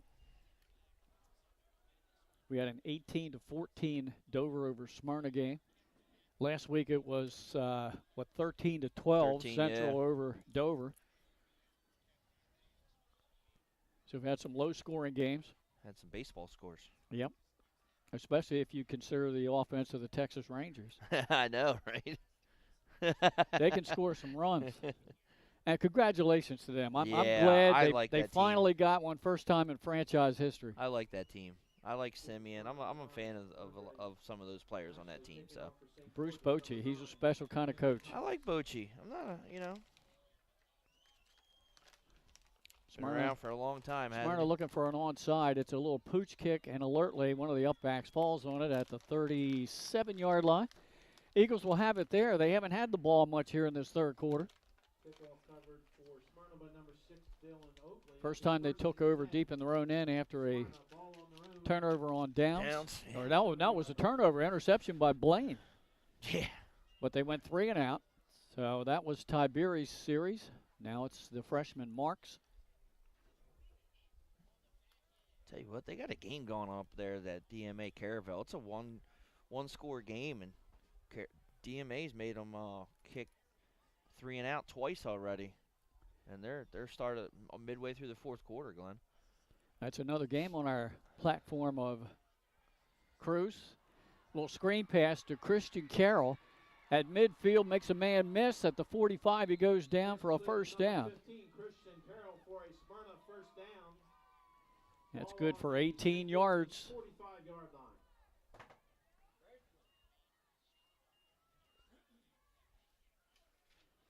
Good tackle by Fife there. Yeah.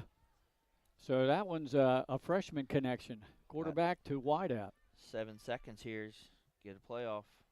Are they going to get it off? Marks takes the ball, runs it himself.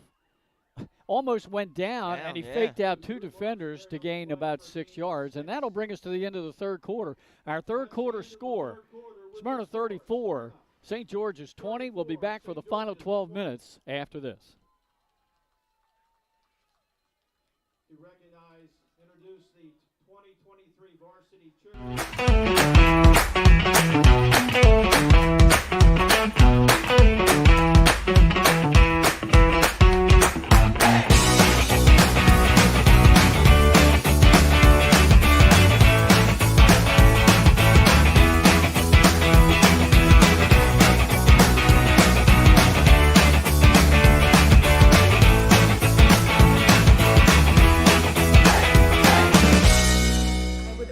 by Ferris on Kirkwood Highway, so I knew that they existed. We stopped in the showroom.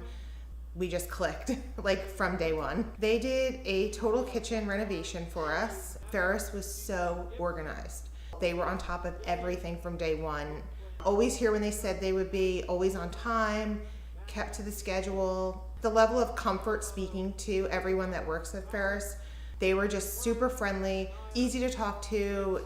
It was like they were friends, not people coming to work on our kitchen. The room is totally transformed from what it used to look like. To have all the seating now and the big table, the bench seats, it's great. I love coming home and just walking through the laundry room into the kitchen every day. It was just a great experience. We love Ferris. 12 minutes of regulation to go in this one. Smyrna on top 34-20. They have the football. Second down and about 4 after the 6-yard pickup by Marks.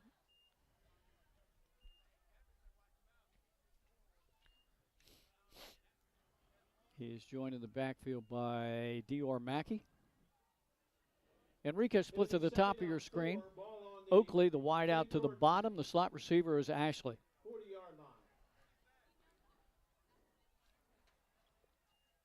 Marks checks the sideline, see if there's a change in the play. Hey, you got Former University of Delaware and Smyrna quarterback Nolan Henderson down there on the sideline, Yeah. giving signals. Yep. Give us to Mackey right up the middle, makes a man miss in the secondary, gets the first down inside the St. George 35 down to the 34, and there's another flag down late by the same side judge. He's driving me crazy. Another personal foul. We're never going to get out of here tonight. I got to talk to the clock operator up here, get him to signal down to that side judge to sew up his back pocket. Lose his flag. He's prolonging this game. No, actually, the players causing the infractions are prolonging the game. He's got a heck of an arm, I'll tell you that. It looks like it's going to be against Smyrna again. I wonder if he's a former QB. He's got a nice throw there. Good motion with that flag. First down run by Mackey is negated on the penalty. Where are the chains going? They're all messed up. Why are the chains moving? Don't know. Oh, yeah, no, it was first down.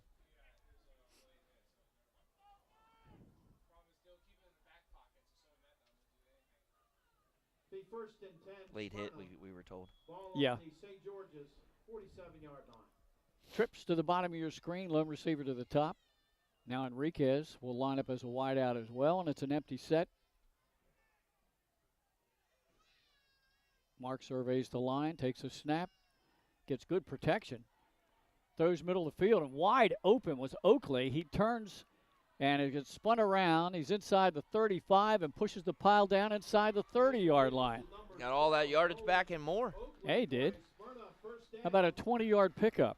Ball on the St. George's 28-yard line. Oakley caught a touchdown pass to start the night. That's his second reception. Just underway here in this fourth quarter. Give up the middle to Yancey. Wow. Yancey breaking tackles. Yancey's still on his feet. He's down close to the 10-yard line. Yancey carried on the play for a Smyrna first down. 18-yard pickup by Yancey. It'll be first and 10. Man, he can cut on a dime. Once he puts them feet down, he's cutting. Only a junior. Marks giving the play to the offensive line, has Yancey behind him. Oh. And I think he drew St. George's offside. I saw him. No, it's a procedure call. Guess who called it? Guess who called the same guy.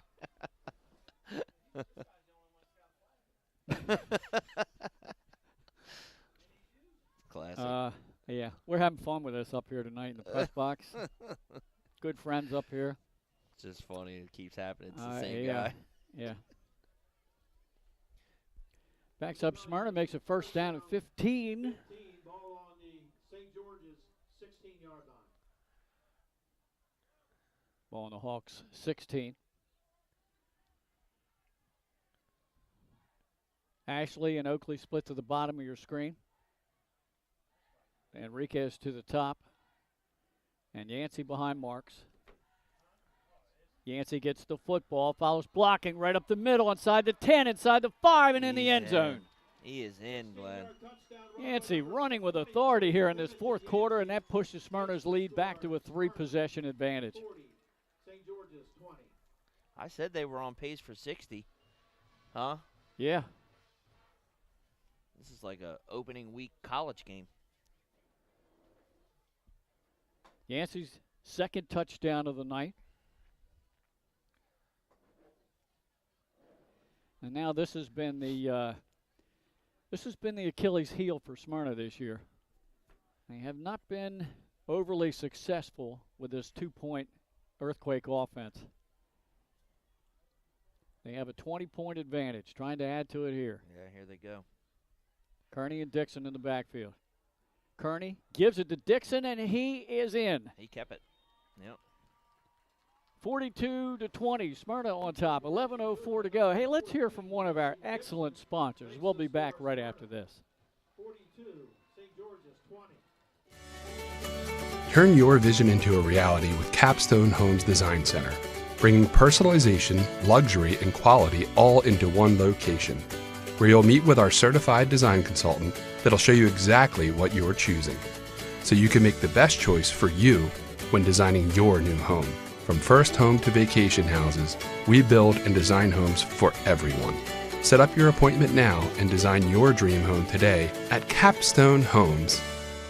Get the assurance that your HVAC system is what you need with Ambience. Ambience provides you with over 25 years of experience in the heating, cooling, and plumbing industry. The team at Ambience Heating and Air Conditioning provides high-quality residential HVAC installations, maintenance, and repairs in new and older homes in the Delaware, Maryland, Pennsylvania tri-state area. You may not realize it, but half of your energy costs go to heating and cooling.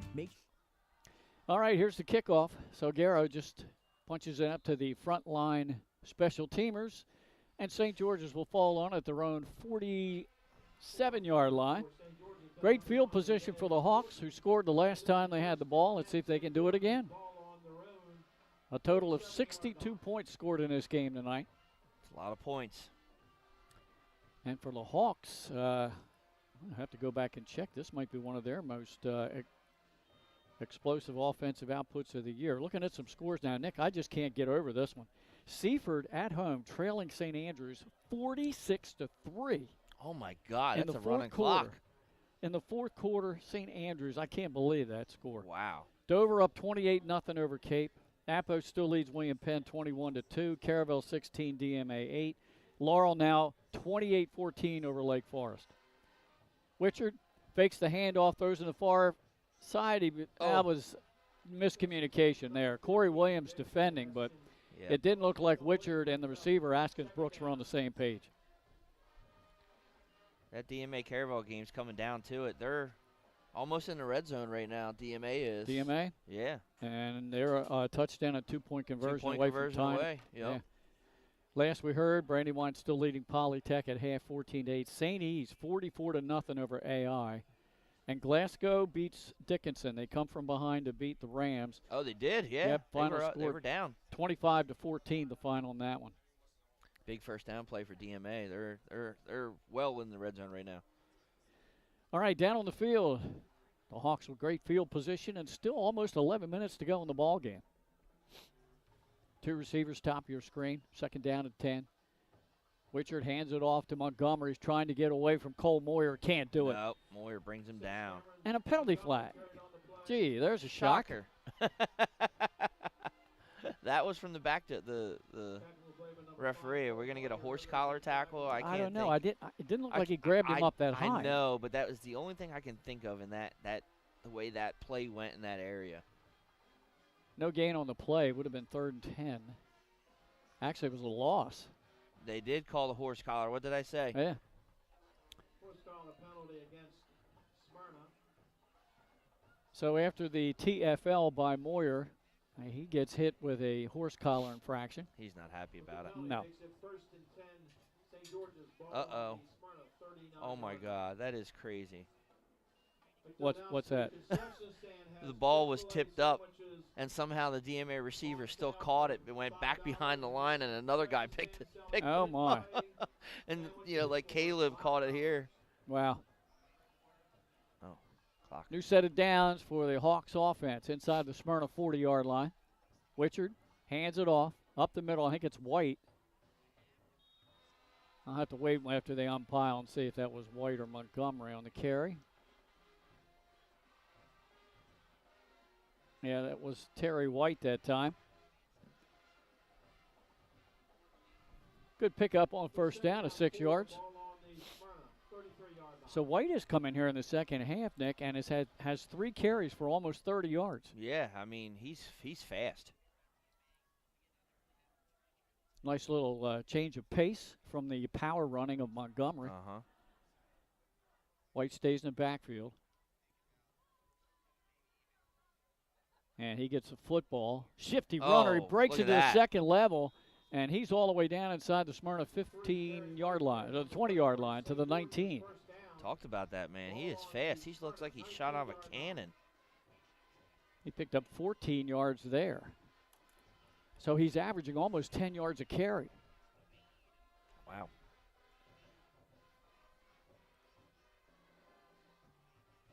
Still wide out at the bottom of your screen. Askins Brooks to the top, slot receiver up there as well. Wichert has been a quarterback the entire half, hands it off to White, hit from behind by Tristan Williams and dropped for a yard loss. 3, Terry White carried on the play for no gain. Tackle on the play by number 7. We're down to 9 minutes to go in this one. Smyrna on top 42-20. It looks to be a comfortable lead, but St. George's is threatening again here. And they almost recovered an onside kick. They did. Back in the first quarter. Yeah. Still splits to the bottom of your screen. 2 receivers to the top. Haskins Brooks is the outside receiver.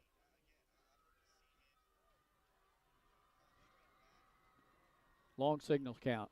Wichert hands it off. Terry White follows blocking up the left side. Boy, is he tough.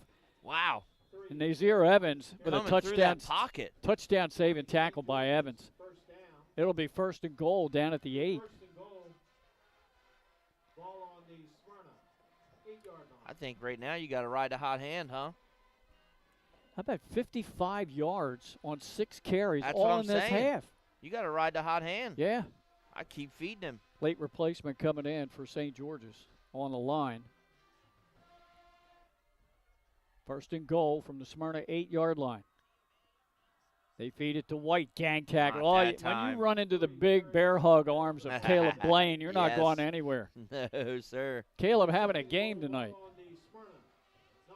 That's a yard loss and a TFL for big number 72, who has an interception here tonight. Under 8 minutes to go in this one. I think Caravel just solidified the win. Did they? Yeah, they so just DMA got deep, but they stopped them on 4th and 12. Okay. Caravel does. DMA does have 2 timeouts with 2 minutes left in the game. Wow.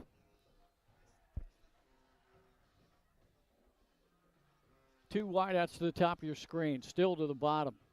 Wichert hands it off up the middle. Terry White grabbed from behind. So Tristan Williams and also in Dylan on the Harris. stop, number 33 for Smyrna in there as well. Yep, Dylan Wessel. A 3rd and goal, ball on the Smyrna No gain. 8-yard line. Ball appears to still be on the 9, maybe just inside the 9-yard line. So 3rd down and goal, and Smyrna's done a pretty good job so far tonight on the goal line stand. They've only given up 1 score. As we're now down to 7 minutes to go. Wichert motions to his wideout. Takes the high snap, hands it off to Montgomery in the game. He is thrown back. Tristan Williams having a game. He is. Another TFL. We've been calling his name a lot tonight. Yeah, we have. And that's Between a loss. him and Williams, they're holding that secondary down today. They are. So it's 4th and goal, now back outside the Smyrna 10 at the 11-yard line. Let's see what Coach Wilson and his staff dials up here. Still, and number 11, Jaden Gunter, to the bottom of your screen. Tough here. You almost got to throw the ball, but they have not had success throwing it. They're going to try it again. Throws the jump ball in the end got zone. it. He got his man complete for the score. Wow, what a play. And that's Askins Brooks, number 14. Right after I said they reception. didn't have success, they showed me, didn't they? Yeah. Jason Askins Brooks makes the score. Smyrna. So with just over 6 minutes to go in the game, it's now 42-26. Well, I'll tell you, if you took the over in this game, you won. Yeah. I don't know what the line was. There isn't. Okay. There isn't a line in high school, but right now, I mean, 68 points. No. You're right. They're going to go for 2. We still got 6 minutes. Wichert completing his first pass of the night. Puts the ball into Montgomery's belly, and he is in for the score. to get the 2 points. So it's 42-28, and I think we've got an onside kick coming up. So we're going to keep it right here. We're at 70 points. My God. Talk about scoring. You're going to have a good article. Yeah. Yeah, it's going to be long. I'm going to have to shorten it somehow. This play. Yeah. No, not at all. Especially with all the ways that they've scored today. Well, we had 5 touchdowns combined by the two teams in the opening quarter. Since then, we've had 5 touchdowns. You got to give the nose guard some recognition. Oh, yeah. Caleb Blaine. How many nose guards get an interception? Not many. Not many. You got Caleb Blaine defensively. You got Corey Williams with 2 picks tonight, defended passes and broken up passes. Tristan Williams, same thing. Cole Moyer in the backfield, making stops. Yeah, Tristan Williams has had a night. For Smyrna, number 9. All right, you're going to get the all-hands team up there near midfield for Smyrna. Yeah, you know the onside's coming.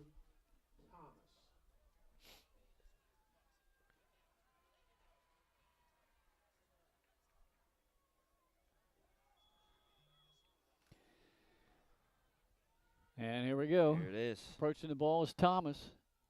Hits a high one. Now, Smyrna could have called a fair catch there. He did. I didn't see a hand go up, but he just caught it and went down to a knee. Yeah, he caught it. Smart move. First and 10, Smyrna. Ball on their and on the reception there was Dylan Oakley. Yeah. Sophomore. Smart play from the young man. 36-yard line. So now Smyrna has 6 minutes and 1 second on the clock to work with a 14-point lead.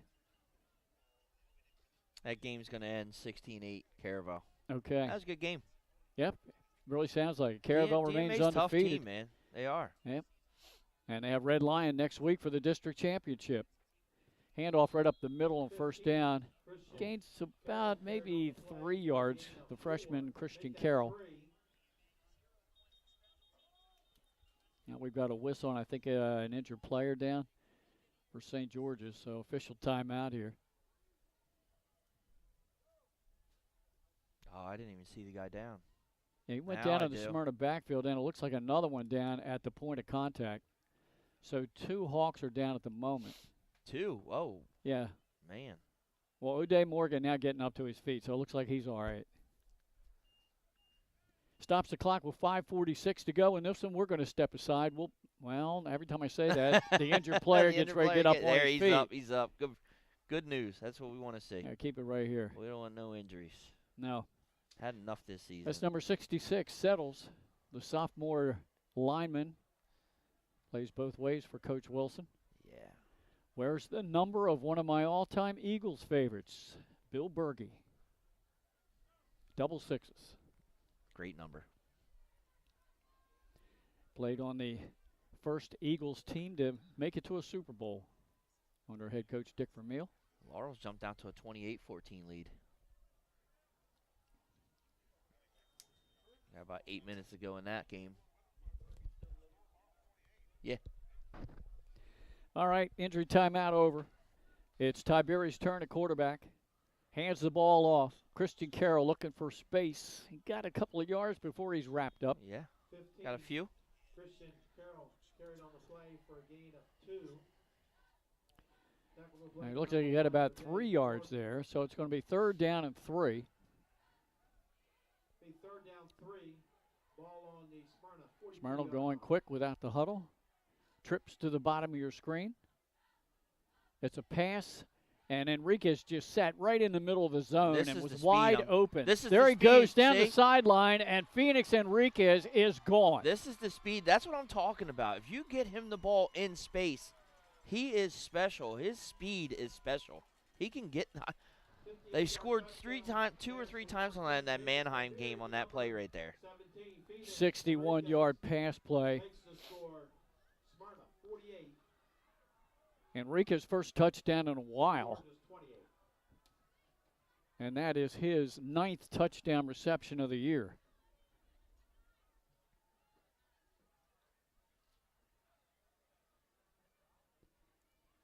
So Smyrna got that score right back in a hurry. They did. And it took them barely a minute to do it. So now it's back to a 20-point advantage, and this time they Look at go this. without the earthquake. Yeah. And Timeout. St. George's says, let's call a timeout. We're not ready for this They formation. didn't have enough players on. No. But, yeah, they weren't ready for that. Come out in a spread formation. They're like, where's the earthquake? Right. Threw them for a loop there. All right, so let's check out something here.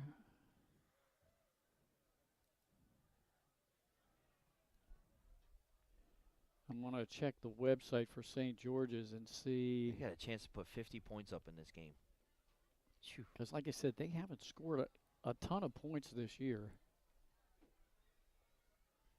Let's take a look at their scores. St. George's. Okay, so yeah, in a win over St. Mark's, they scored 20. Yeah, that's probably one of their highest. Then 17, 14, 20, 13, 14, 7, 18. So they Yeah. have scored. This is the most points the Hawks have scored in a game this year. Yeah, they're not. They don't usually light the scoreboard up, and they don't usually let their opponents do it either. But Smyrna's having their way tonight. Yeah, and you know what? St. George's hosts Cape Henlopen next week to close out the regular season. That's on not a senior that's, records. That's going to be a good game. Yeah, that's not a that's not a easy. You know, that's not a gimme. I know they're struggling against Dover tonight. Cape is. Yeah. But you know that. I mean, that's a letdown game after beating Smyrna. Oh yeah. You know, and then you got to go to Cape, and you got to go to Dover after Dover just had a letdown game against Sussex Central. You knew Dover was going to be coming with all their horses. All right, Here so we go. Smyrna brings the conventional offense out to attempt the two-point try. Tiberi has Mackey behind him. Motions to the receivers. He resets Oakley. They shift that way. He's looking. Now he just pitches it to Carney, who throws it back across the field, and it's incomplete. And that fancy little play didn't work. Tried a little rinky-dink there, something different, you know. 48-28, Eagles on top. 20-point advantage with 5:06 to go in the ball game. We'll be right back after this short break.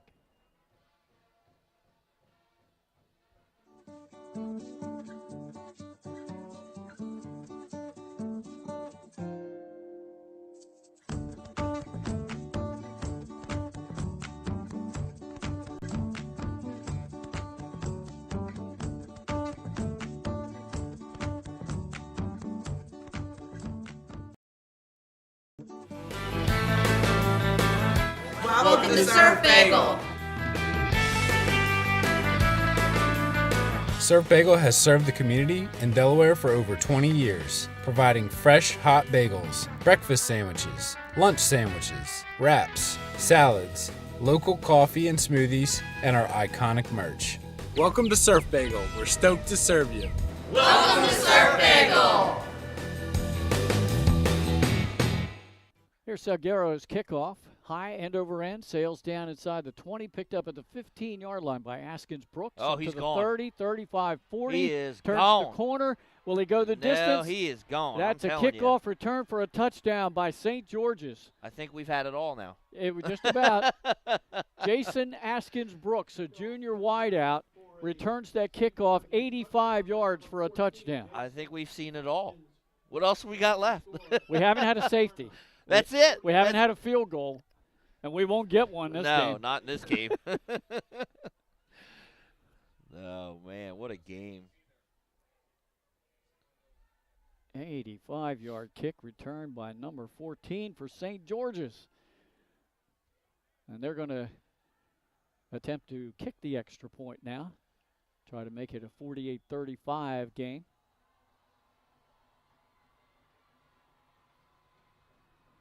Nick, I've got space for one more score on my I was score about sheet. to say, you got to be running out of ink. I'm down to the bottom. You got to be running out of ink down there. Kick is up, and the kick is good. 4:54 to go in the game. It's now 48-35 in favor of Smyrna. We could have both teams in the 40s here.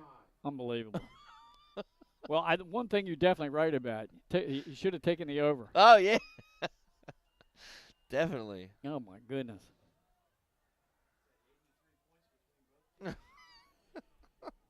Yeah, 83 points total scored in this game tonight. We're not done yet, folks.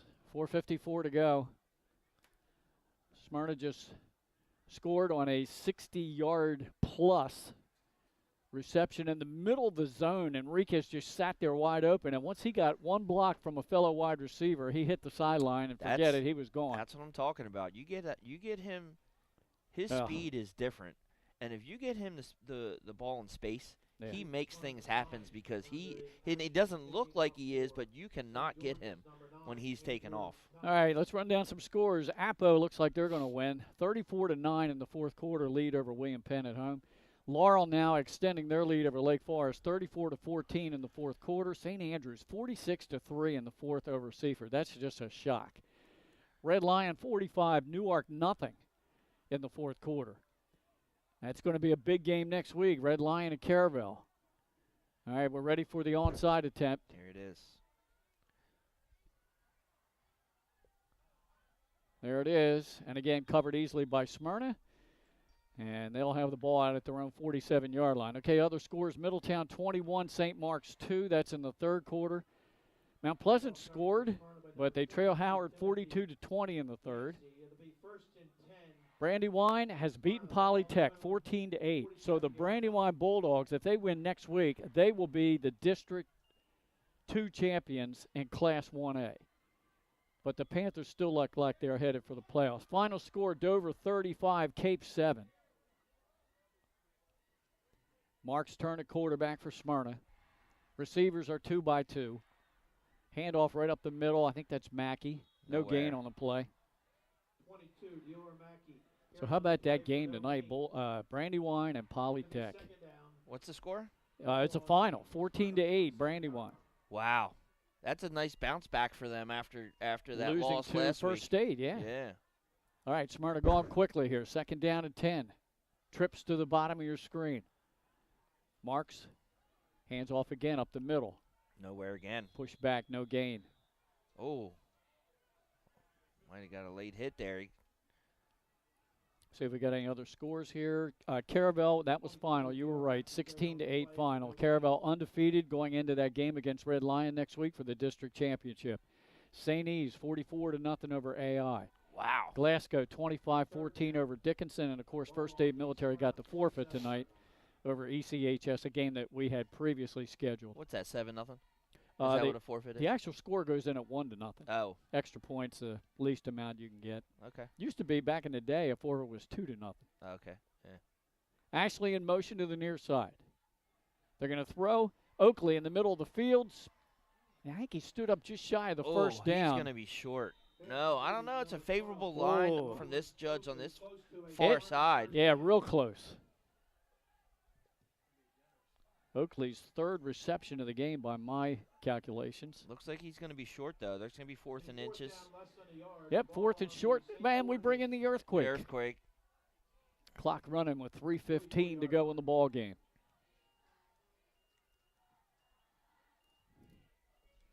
Dixon, the senior, up to the line. Carney takes it. Boy, he had a first down before he even hit the line of scrimmage. And it's still moving the pile. Look at the push of that pile. All the way down to the 35. A pickup of about 8 yards out of the earthquake. That's the power by numbers there when you're using all. It's like the they might just keep those guys out there. It's like 300. Yeah. You know? You know what, Nick? They might just keep these guys out here. Yeah, you got to just run this clock down. Get it over with. Final 3 minutes. We're not going to see 100 points tonight, but, you know. What, were you hoping for that? No. Oh, okay. No, I was just saying. I mean, why not? We're here. We're at 80. Yeah. It's a 13-point game right now. Smyrna trying to run out the rest of the clock. That's all. Eagles. Clock watching. Go to the Castle next Friday night and take on Sussex Central. Dixon takes it himself, gets a good gain all the way down close to the 30-yard line. Jesse Dixon carried on the play for a gain of 7. Tackle on the play with number 12. That's his first official carry of the night, other than the two-pointer. Senior getting in on the stat sheet with a 7-yard carry. Second down and 3 coming up for the Eagles. We're at 2 minutes to go in the game. Kearney and Dixon both checking the sidelines for the play here out of the earthquake. And they take as much time as they can. They'll look to that back judge and wait till he gives a signal, starts counting down. Dixon takes it himself again, follows blocking right up the middle. Good job and has by the him. first down. It'll be a fresh set of downs. No, I don't think so. I don't know. I think he's he got gonna it. be close, Nick. yeah. Yeah, they're going to move the chains, and Smyrna can effectively just run this clock out. So the score holds up. The Eagles will improve to 3-6 with a chance to go 4-6 with a win next week at Sussex Central. And you talked about it. Central might not have to have anything to play for. Yeah, that's the one score I didn't see on any of the updates. I didn't see anything from down in Camden on that Smyrna Caesar Rodney game. Go on Twitter. They should be fine on that one. The way Sussex Central likes to control clock with that wing tee. Howard 48, Mount Pleasant 27. Yep, 67 seconds and counting to go. This time Dixon gets it again, caught in the backfield. No, he didn't. No. He gave it off to Carney up the middle. He's got, I was going to say. Got good yardage, too. 35-7. Carried on the play for a gain of 6. Caravel, Busby. Second down. Unofficially 22 yards rushing tonight by Carney, so well over 100 yards rushing for him on the season, almost exclusively out of the earthquake. And Smyrna might have to snap it one more time, and that's it. We'll put a exclamation point on this one. Looks like it's going to end up back out. 48-35. Looks like it's going to be the final. Let's see. Smyrna brings the regular offense back out. Down to 20 seconds. They snap it and take a knee. That'll do it. Out of the regular formation, and that will do it. The Eagles won't have to snap it again. Smyrna snaps a 2-game losing skid on senior night, and they will improve to 3-6, 2-2 in District 2 of Class 3A. St. George's now 5 straight losses going into senior recognition game next week at home to close out the regular season when they take on the Cape Henlopen Vikings. And a game that, I tell you what, Nick, they could win. They could win that game. Yeah. They had a tough go today. Yeah. Cape did. Dover really handed it to them. So St. George's falls to 2-7, and they are winless within the district. Okay, we're going to have the post-game show for you when we come back after these messages. We'll wrap this thing up for you. Final, once again, 48-35 in favor of the Eagles. The things that matter most happen right in our own backyard. Our neighbors, our schools, the places we go, and the people we know. And now there's one news outlet where our story is told. Delaware Live. Locally owned, community-based news. Free to every reader, because Delaware's future belongs to all of us. Quality journalism we can trust to help us take on the day. Delaware Live. Our state, our news, our home. The things that matter most happen right in our own... Your community. It's not just where you live, it's where you belong. At Dover Federal Credit Union, we understand what it means to be local. We started here, and we're not going anywhere. We're as local as it gets, and we like it that way. We're not just a financial institution. We are the local credit union that you can trust. Local people, local decisions. Dover Federal Credit Union. High Five Hospitality, founded in 2004 when 3 guys teamed up to introduce the Buffalo Wild Wings franchise to Delaware. To date, they operate 8 Buffalo Wild Wings in Delaware and Maryland. Also the Stone Balloon and Limestone Barbecue. And let's not forget Expectation and 5 Jersey Mikes throughout Delaware. High Five Hospitality's mission is to operate 5 brands that serve high-quality products with exceptional hospitality. High Five. Welcome to Premier Physical Therapy and Sports Performance. We're a locally owned outpatient physical therapy practice with convenient locations in all 3 counties in Delaware. At Premier, we have experienced physical therapists with advanced credentials, but their hospitality, passion, and enthusiasm is what makes the difference for you. Find our convenient locations at premierptsp.com. You may have tried physical therapy, but have you tried Premier?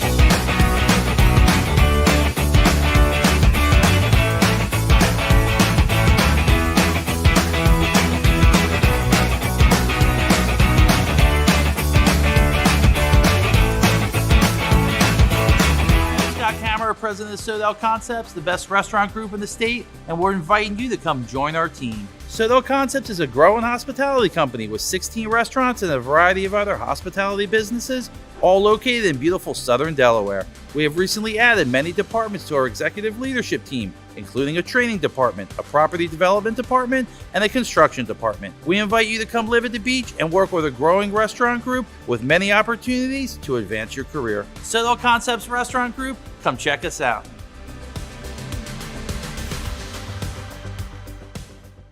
Hi, I'm Scott Kammerer, president of Sotho Concepts, the best restaurant group in the state, and we're inviting you to come join our team. Sotho Concepts is a growing hospitality company with 16 restaurants and a variety of other hospitality businesses, all located in beautiful southern Delaware. We have recently added many departments to our executive leadership team, including a training department, a property development department, and a construction department. We invite you to come live at the beach and work with a growing restaurant group with many opportunities to advance your career. Sotho Concepts Restaurant Group, come check us out.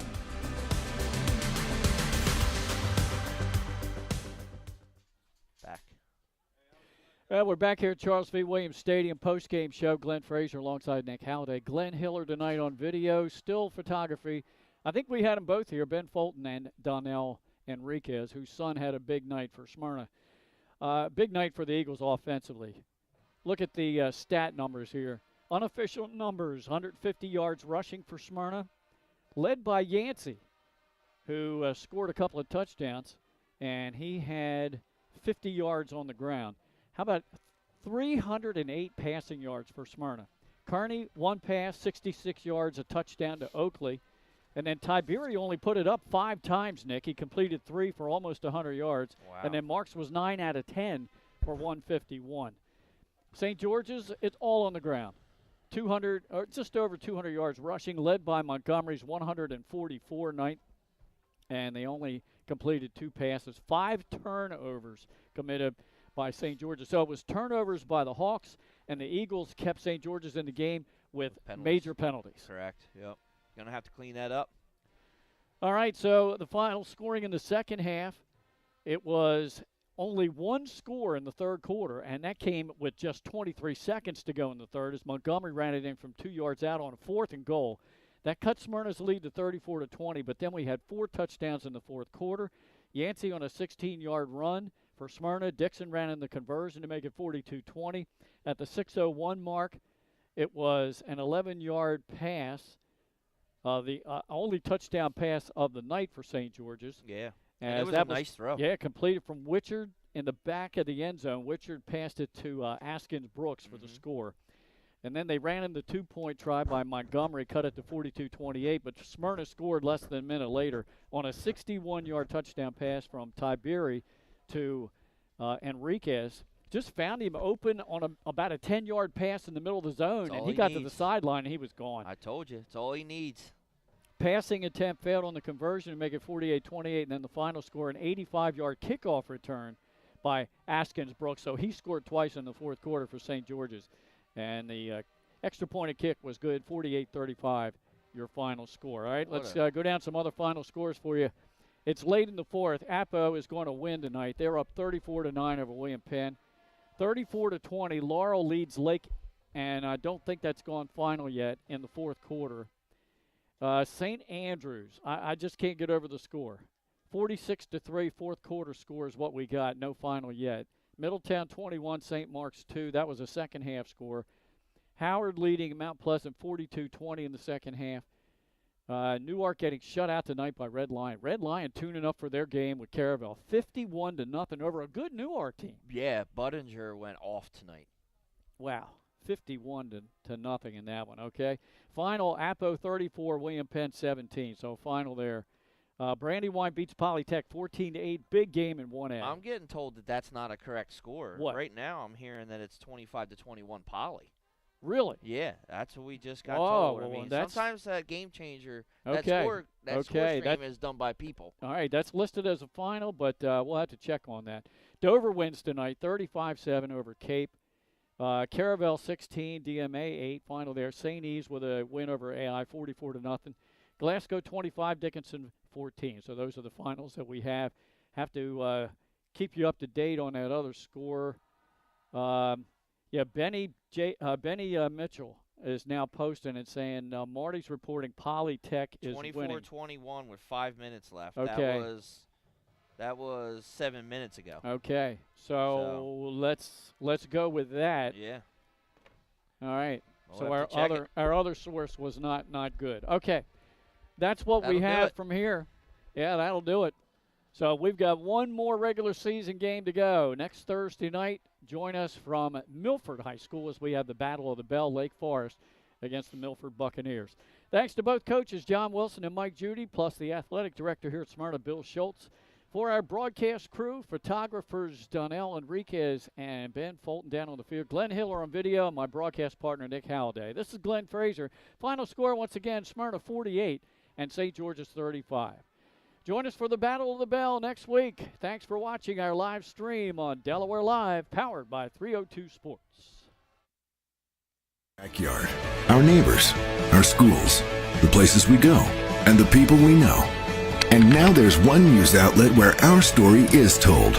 Delaware Live. Locally owned, community-based news. Free to every reader, because Delaware's future belongs to all of us. Quality journalism we can trust to help us take on the day. Delaware Live. Our state,